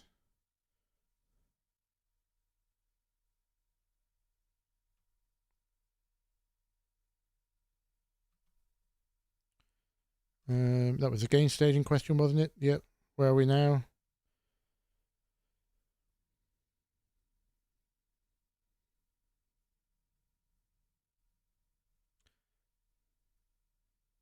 Yeah, we have. Yeah, Shane. Yeah, we have so much advice going around now, which is from the analog days. It's ridiculous what's carried over. And not only that, we're in the realm of art, right? So if anyone ever tells you that this is the thing to do, put your, this is how you EQ a vocal. You boost 3K, you dip 10K, you boost 12K, you put a blah, blah, blah. If they give you any absolute numbers like that, run a mile. It's absolutely false. It's just for YouTube views. It sounds great because it's easy and it's a quantifiable solution to a problem you think you have. But then you go away and try it and you stop using your ears because you said, this guy told you to boost at 12K and blah, blah, blah, blah. Well, what if the sibilance of your vocal that you've got isn't at 12K? Only women have sibilance at 12K or 10K and above. Men is much lower. So you might want the breath of if it's a male vocal, it might need to be near a 5, 6, 7, 8K. It's like, it depends who sung it, what mood they were in when they sang it, what key they were in, how fast the track is, whether they were singing it breathy, whether they're a nasal singer or whether they're a throat singer. People have different tones to their voice. There's none of these settings that anyone can give you that are going to work on the track that they have not heard. It's like someone asked me the week in the DMs, could you release a drum sample rack that is pre-mastered, pre-EQ'd? And my response was, well, I haven't heard your track. Like, how is that possible? Like, people think like, oh, if I get this drum sample, this kick or this clap, or that's me sorted for the rest of my house career now. That's the best kick everyone's ever used. Like, I've found David Guetta's or Benny Benassi's kick or John Summit's kick drum. Hooray! Like that's. And then what you find in practice is like, why does my track not sound anything like John Summit's? Like, well, you're in the wrong key. You've got a completely different bass line. The kick drum's too long for that bass line.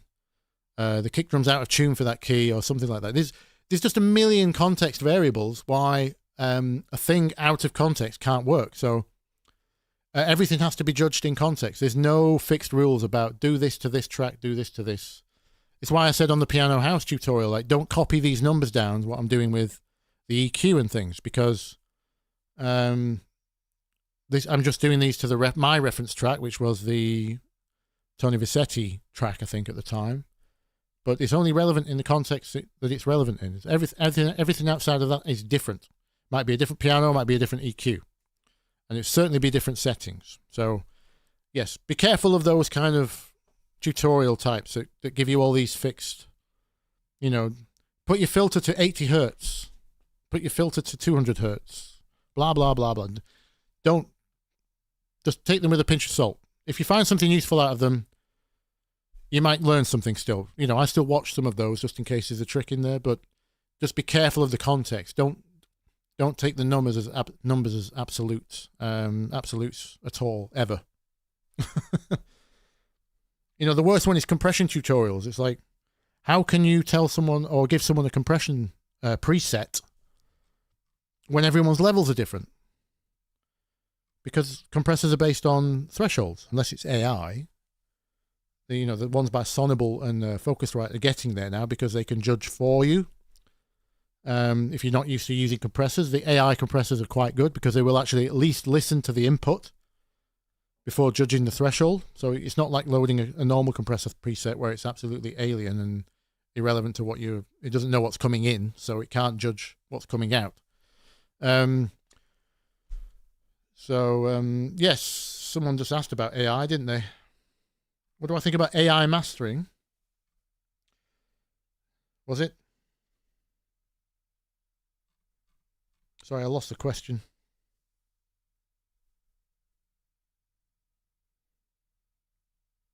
Hey, guess what? I've been using a saturator for years, and that meter confuses the hell out of me. What? Ableton saturator?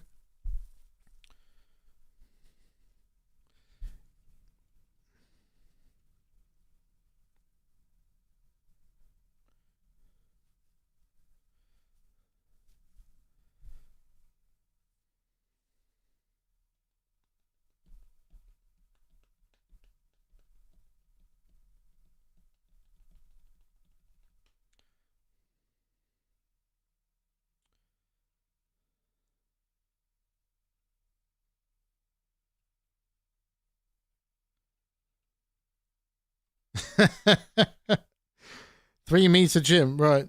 What do you think about Sam Smyers taking each sample from Rave Generator 2, putting them out on as free on his web shop? Well, I think he's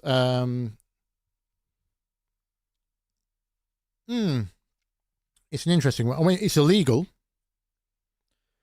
It depends if anyone wants to go after him, they can succeed in court. What you would have to prove, and this might, if he's intelligent, he might be banking on this. They would have to prove, or they would have to know ahead of time that they could prove that he had benefited as a brand or a business enough from releasing those free samples in reputation, gigs, something like that. Or if they could prove they were on his recordings, they would have to be able to prove ahead of time the damages caused by the illegal copyright infringement enough to warrant taking him to court.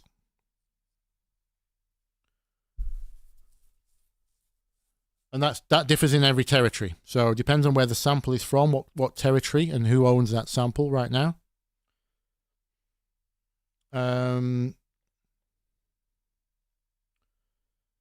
But yeah, he could be bankrupt tomorrow if they wanted to be. I think it's kind of funny. It's a mockery of the copyright system, isn't it?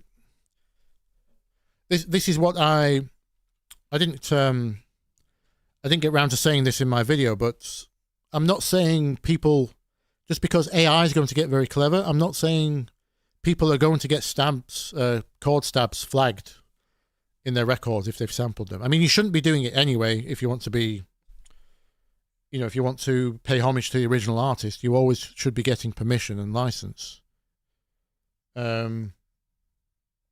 Then you can use as many samples as you want. It's not the sampling thing itself. And obviously we know sampling is the basis of where house came from and hip-hop. House from hip-hop, etc. So it's not like it's not part of our DNA in the EDM space. But they sorted it out in the 90s, Sample law became a thing and people got paid. Millions of people used the Amen break, and Clive Stubblefield. Was it Clive Stubblefield, or was he Funky Drummer?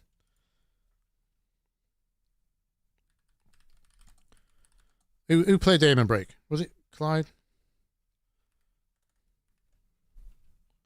No, it was Gregory Coleman.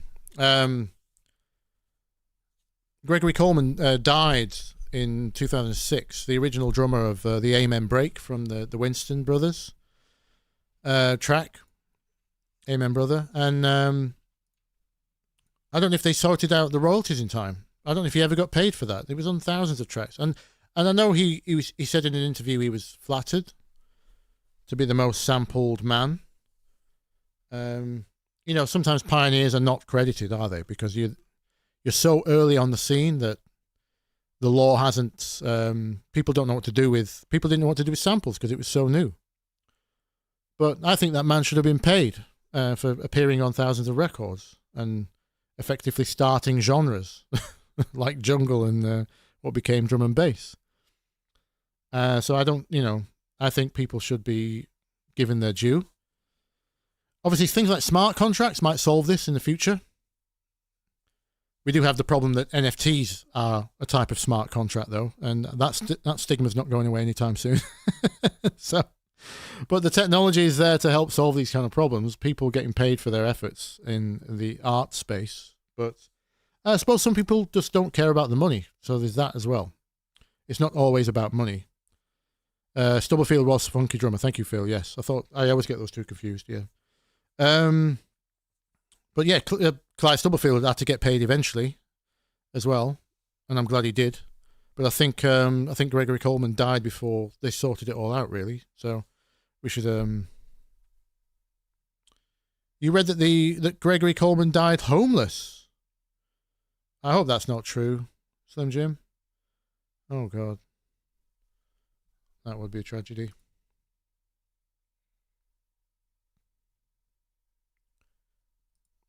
I really hope that's not true.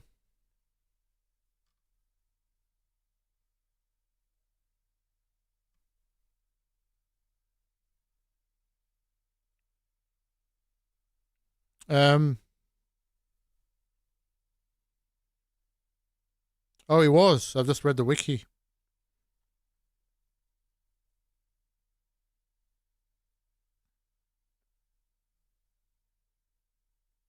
Oh no. Oh, I'm sorry, guys. That's so sad to read. Oh. Yeah, so. Sorry. I had a moment there. I didn't know that. Yeah, so what Sam's doing is funny, but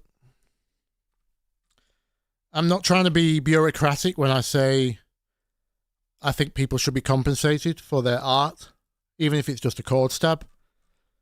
You know, when Roland invented the 303, that was supposed to replace bass guitar players. That was supposed to sound like a real bass player in a band. That was the idea. And we saw what the culture did with it, right? It sounds nothing like a bass guitar. It became the sound of acid house. So, regardless of what the original intention was or where the sample comes from, the culture is always going to do something with it. If it becomes a cultural phenomenon or part of the zeitgeist, and there's a route to compensate those original artists, then I think it should be done. Not for the sake of abiding to the law. I don't, a government can never truly represent its populace, especially a modern one. It's more about compensating those that affected us most.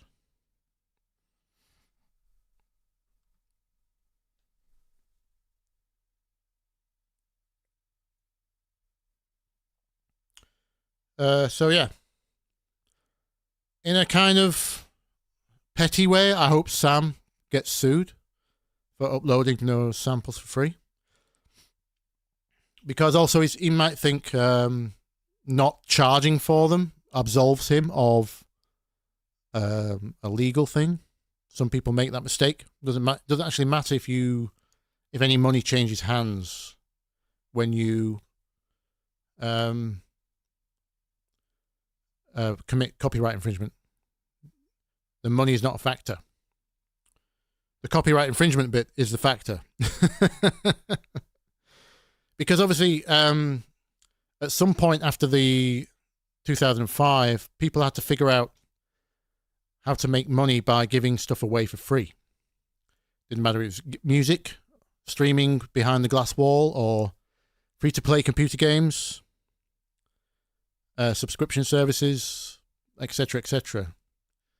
I think The Weeknd was one of the first that I saw started giving his music away for free, which I thought was genius. Obviously, Danger Mouse was early on the scene with the Grey album. I don't know if that was free, though. I know it was distributed. I think it was torrented, wasn't it? Was it distributed via torrent? I can't remember. But during that whole era, that obviously changed a lot of things. It's like, well, if you're not charging for it, A, what are the rights behind it, and B, can you claim you benefited from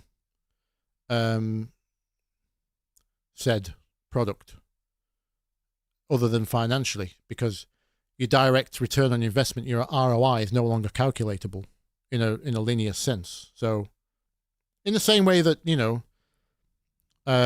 probably sell more bottles of perfume for Ariana Grande than they do records, right?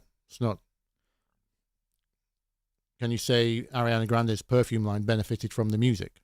Absolutely. So does Sam Smyer's reputation benefit from giving away free samples that aren't his? Can you argue he has gained something? Probably. But major record labels who probably own those samples, the only reason they would get involved is if they can actually profit from that.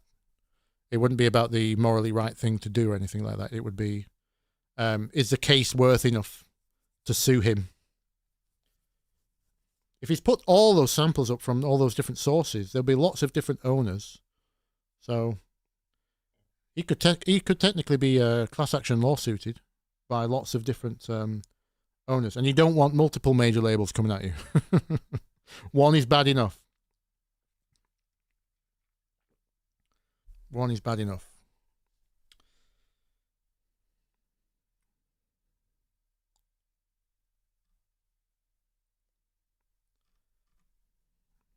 Hello, Matthew. Sorry you joined on a sad bit.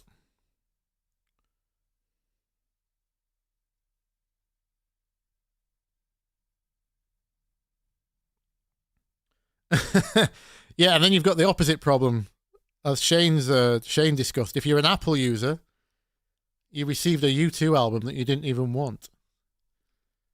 I wouldn't have minded if it was a good one. It's gone the opposite way of free. It's forced music.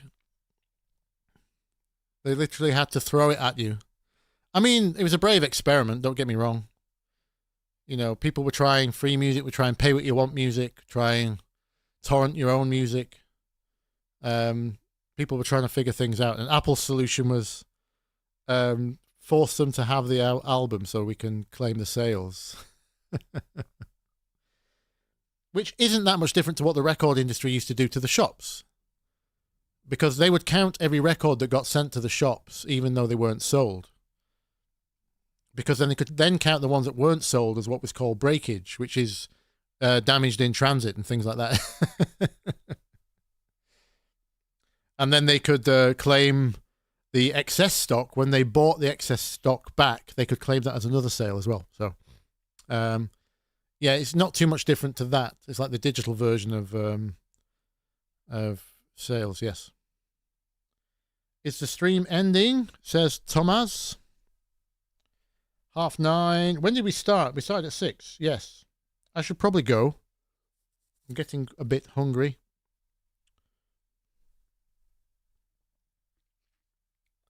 I normally try and go for about 3 hours. That's what she said.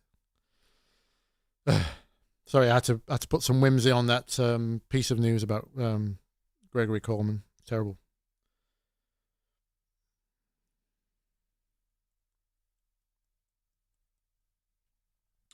Gavin, were you the guy that asked about dub techno delay on the comments the other day? And I told you not to use Vital's internal delay. If it was you, are you a PC user? Oh, sorry about that, Tamaz. But the whole thing will be uploaded. It does that automatically for me, apparently. Hello, Mediocre. Hello. We were just talking about wrapping up, I'm afraid. Sorry, MIDI. Are you MIDI 1 or MIDI 2? It wasn't me, but some legend must have asked. Yeah, for dub delays...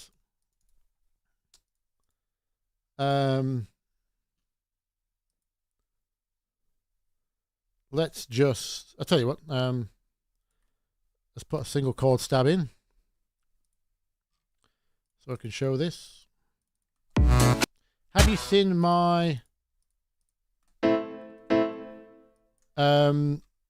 delay video yet? This is an easy question to answer, so we can finish on this.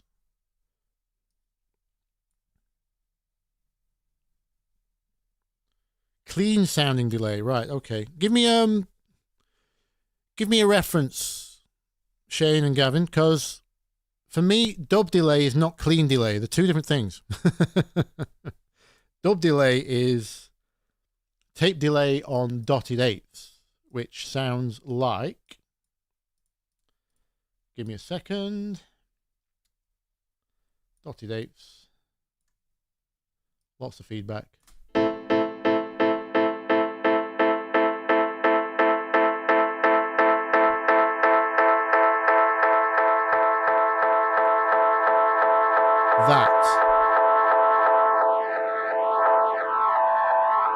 And we get a kick drum involved, so we've got a tempo reference.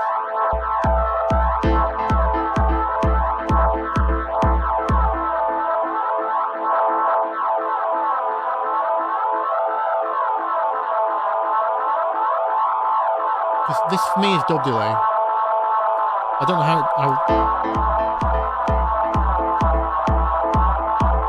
Oh, thank you for the super chat.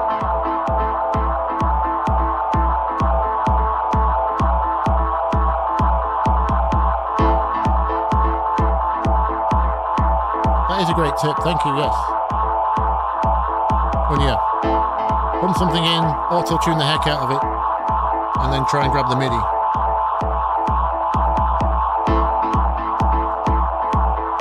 Melodies that people can sing are always better. Oh, let me turn this feedback down. Sorry. Yes, melodies that people can sing are always the best melodies, usually. Depends on the genre, but you know. For melodic stuff. See, this is what I would call dub delay is not clean delay. That's very much a tape feeding back on itself.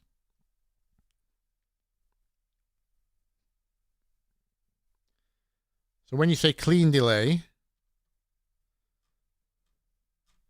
see, I'll show you what I mean by clean delay. So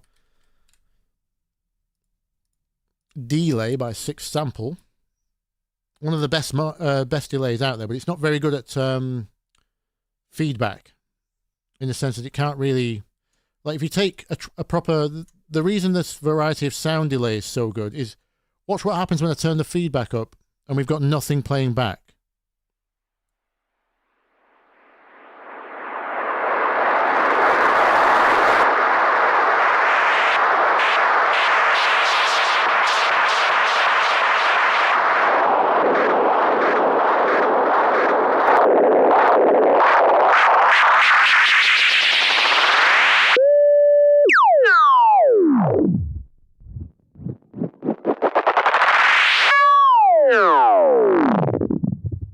Now you see, delay can't do that because you get this from tape. Because the tape has inherent noise, which it can use to self-oscillate, what we call self-oscillation. So in a sense, you can turn a proper tape delay into a synth, and Variety of Sound has modelled that particularly well. I've only heard that done as well by companies like UAD. And you know, some of the serious analog modeling plugins. So the fact that if you're a PC user, you've got access to this.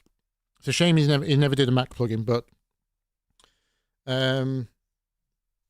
he's a PC coder, so I, for one, am thankful. Delay can't do the self-oscillation thing, unfortunately, but it can do very clean delays. Sorry, that was just the buffer from the other delay. So you want dotted is your rhythm, dotted eighths. It'll be written as dot or a literal full stop, period if you're American, or it'll be written as D. And you want dotted eighths as your rhythm. If you want a full explanation of that, go and watch my video on delay. But that is what I would consider dub delay. Now a clean delay is this, so you can still filter it, but it can't actually feed back on itself. It will just kind of go forever as if it was a repeat. And delay is great for that.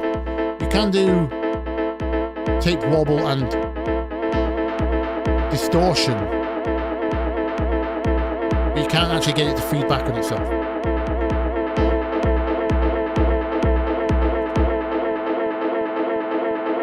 And you've got chaos and reverse modes as well, which are great. Very flexible delay. The only thing it can't do, literally the only thing it can't do is feedback on itself like a proper tape delay. So I would consider delay to be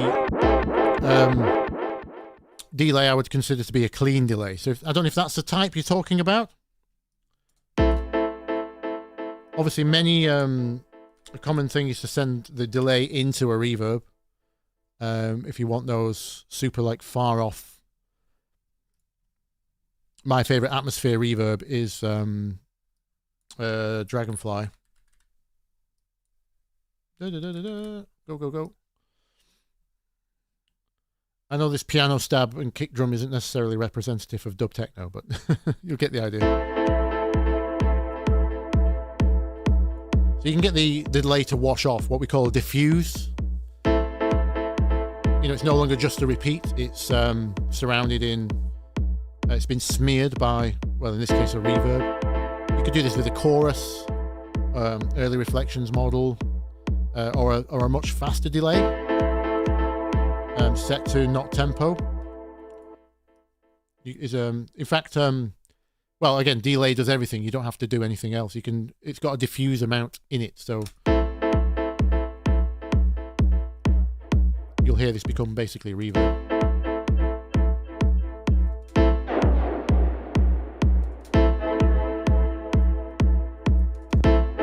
I'm not sure if that's what you mean by clean delay, but set your tempo to dotted eighths.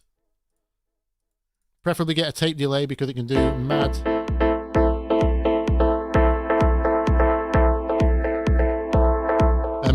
tinnitus, as as Thingy called it. Sorry, I missed who. Oh, thanks for the £2, Gavin. Thank you. Yeah, so Sawinski called it the tinnitus delay. It can do, yeah. It can get out of control when it starts to feed back in itself.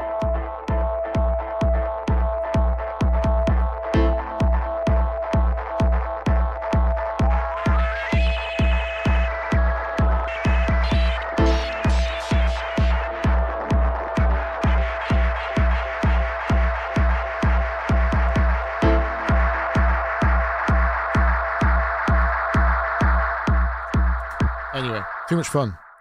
Too much fun. Like I said, the only other delays I've heard do that properly are UAD Space Echo. You'll find emulations of the Roland Space Echo. A good one will be able to do that. Echo Rec by Pulsar, I think, can do it as well. But not many free ones. Not many free ones, as far as I'm aware.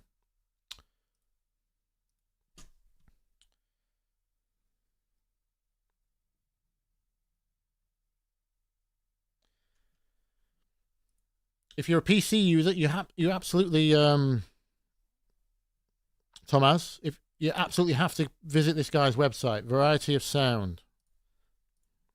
He does the closest analog modeling I've heard by most companies.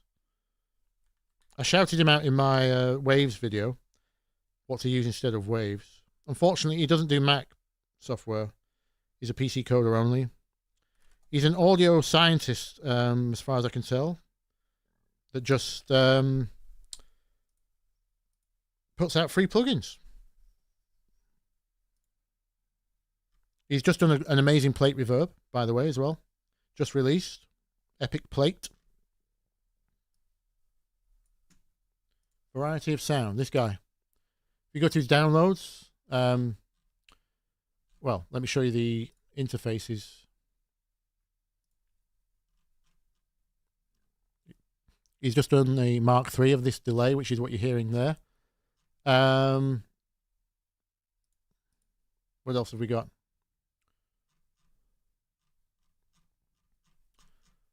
Other plugins. Oh, here is his VST effects. Right, sorry, yeah. Mix plus tone control, the Flavor MTC. Boot EQ, I love this EQ. He's got a vintage limiter called Thrill Seeker. Vintage broadcast limiter. I actually use this on my voice preset for my overdub videos. It's so thick. I love it. LA2A style compressor. Console strip. We saw this earlier, prefix. I use it for the phase rotation section. Exciter, if you ever want an R bass effect.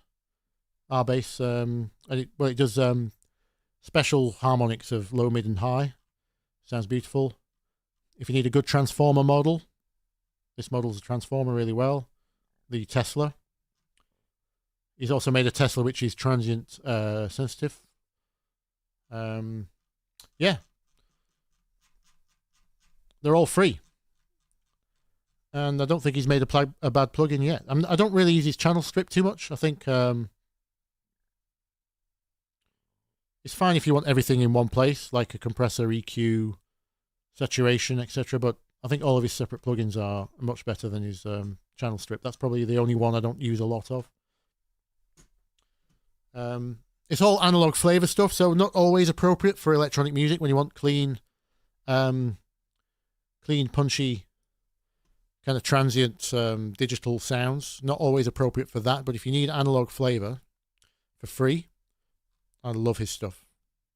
Absolutely love it. It's very, very subtle. It's one of those things, if you own, like in my big studio, it's got the floating room, and all the room is treated, and we can judge stuff really well. It's subtle even in there. So if it sounds like it's not doing anything, then probably don't use it, because it's very hard to judge. But it's beautiful flavor plugins, they are. And then his delay is just gorgeous. So, in fact, for years he only made 32-bit plugins. About a decade ago, and the only one I kept on the 32-bit bridge was Nasty DLA Mark 1, because no one made a delay like it. That was my only 32-bit plugin for years. But yep. Hope that answers your dub delay question. Valhalla Supermassive, yes, Unia, great delay. Technically, it's a delay. A delay that can be made into a reverb. Gorgeous, yes.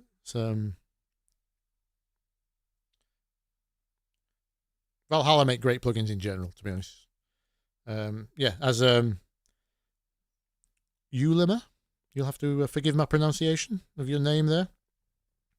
Let's call you Yuli. Yuli says Valhalla Shimmer and Room, yes. And their free space modulator. Don't forget the free space modulator. The best flanger on the market. Paid or free? Not Space Control, where is it? Space Mod. But their interfaces are very simple, deceptively simple. They don't look like much.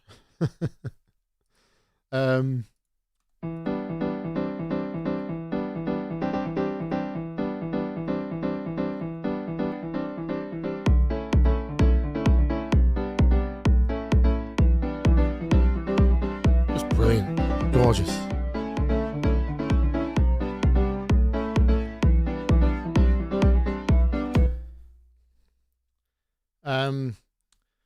Every reverb is technically a delay, right? Yes, it is. Correct, yes.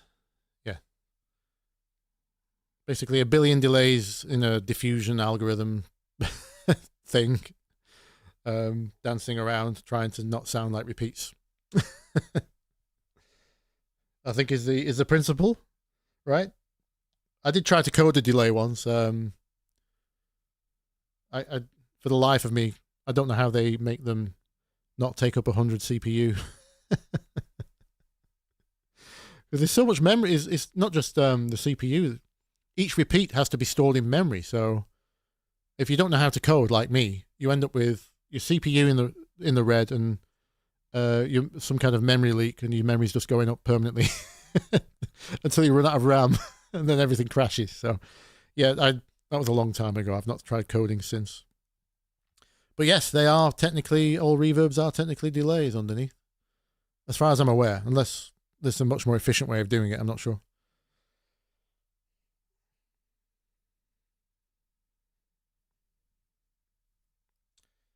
Anyway, that's enough gushing over free plugins. I'm going to go and grab some food.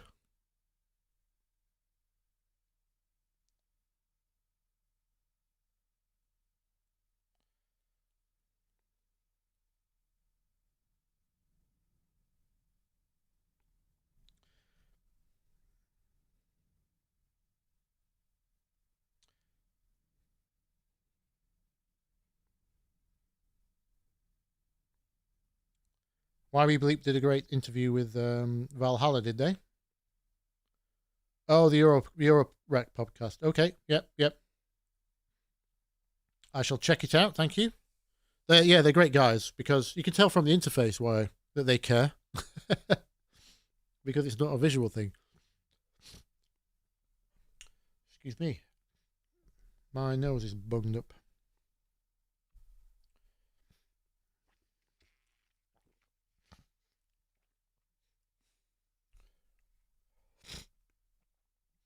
I don't know why, but ever since I got ill that week, about 3 months ago, now I can't talk for many hours before my nose becomes blocked. You can probably hear it, but I'm going to go and get some food anyway. Thank you all for tuning in. Always a pleasure.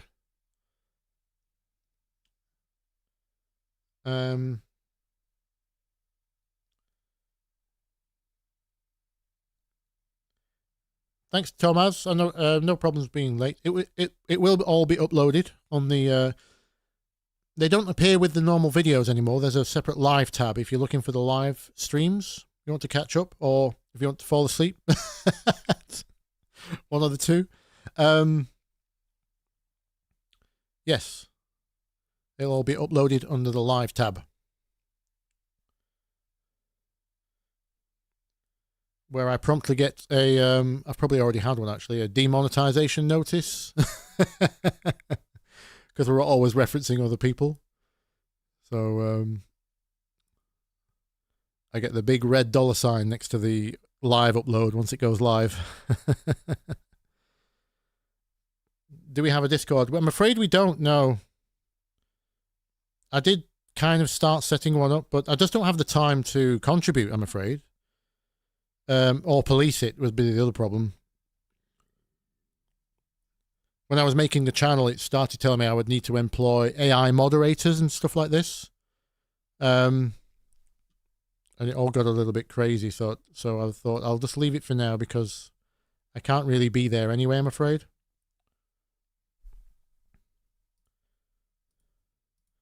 The best place for now is just discussing the YouTube comments, if that's okay, Thomas.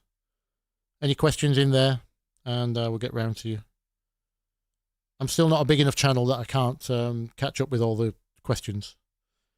By the way, if you have left a question on a YouTube channel and I haven't hearted it, if I haven't put a heart on there, it means I'm leaving it for later, because it's either going to become a video or it needs a bigger explanation than I could give it at the time. So it means I've seen it, but I've not hearted it. Because if I've seen the comment, I will heart it, basically, if it doesn't warrant a big reply or something. So just leave your comments in the YouTube discussion, YouTube comments, and we'll get round to answering there. All right, guys and gals.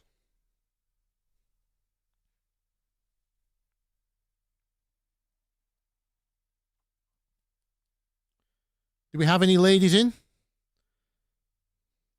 I noticed my percentage had crawled up to a whole 7% female viewership. I'm very proud of that. That's quite high for a music production channel. I wish we had more women in the space. I want them to feel less intimidated, because women make very different music to men, and we need it. We have a lot of female pioneers. A lot of this synth technology we take for granted was actually started by many great women. Anyway, separate rant.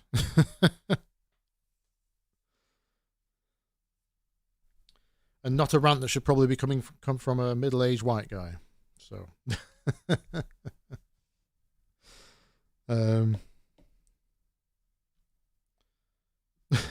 your dog is female. All right, it will count for tonight. That will do. A half asleep dog has witnessed this this virtue signal. I do apologize. But yes, seriously. Anyway, thank you everyone. I will leave it there. I'm going to figure out how to turn my screen to the logo, and hopefully my microphone still works. Hey.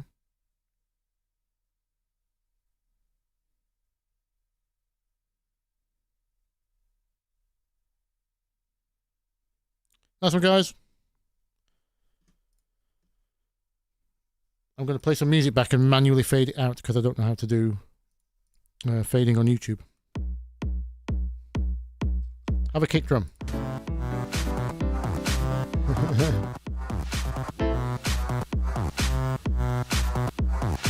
I'll see you next week.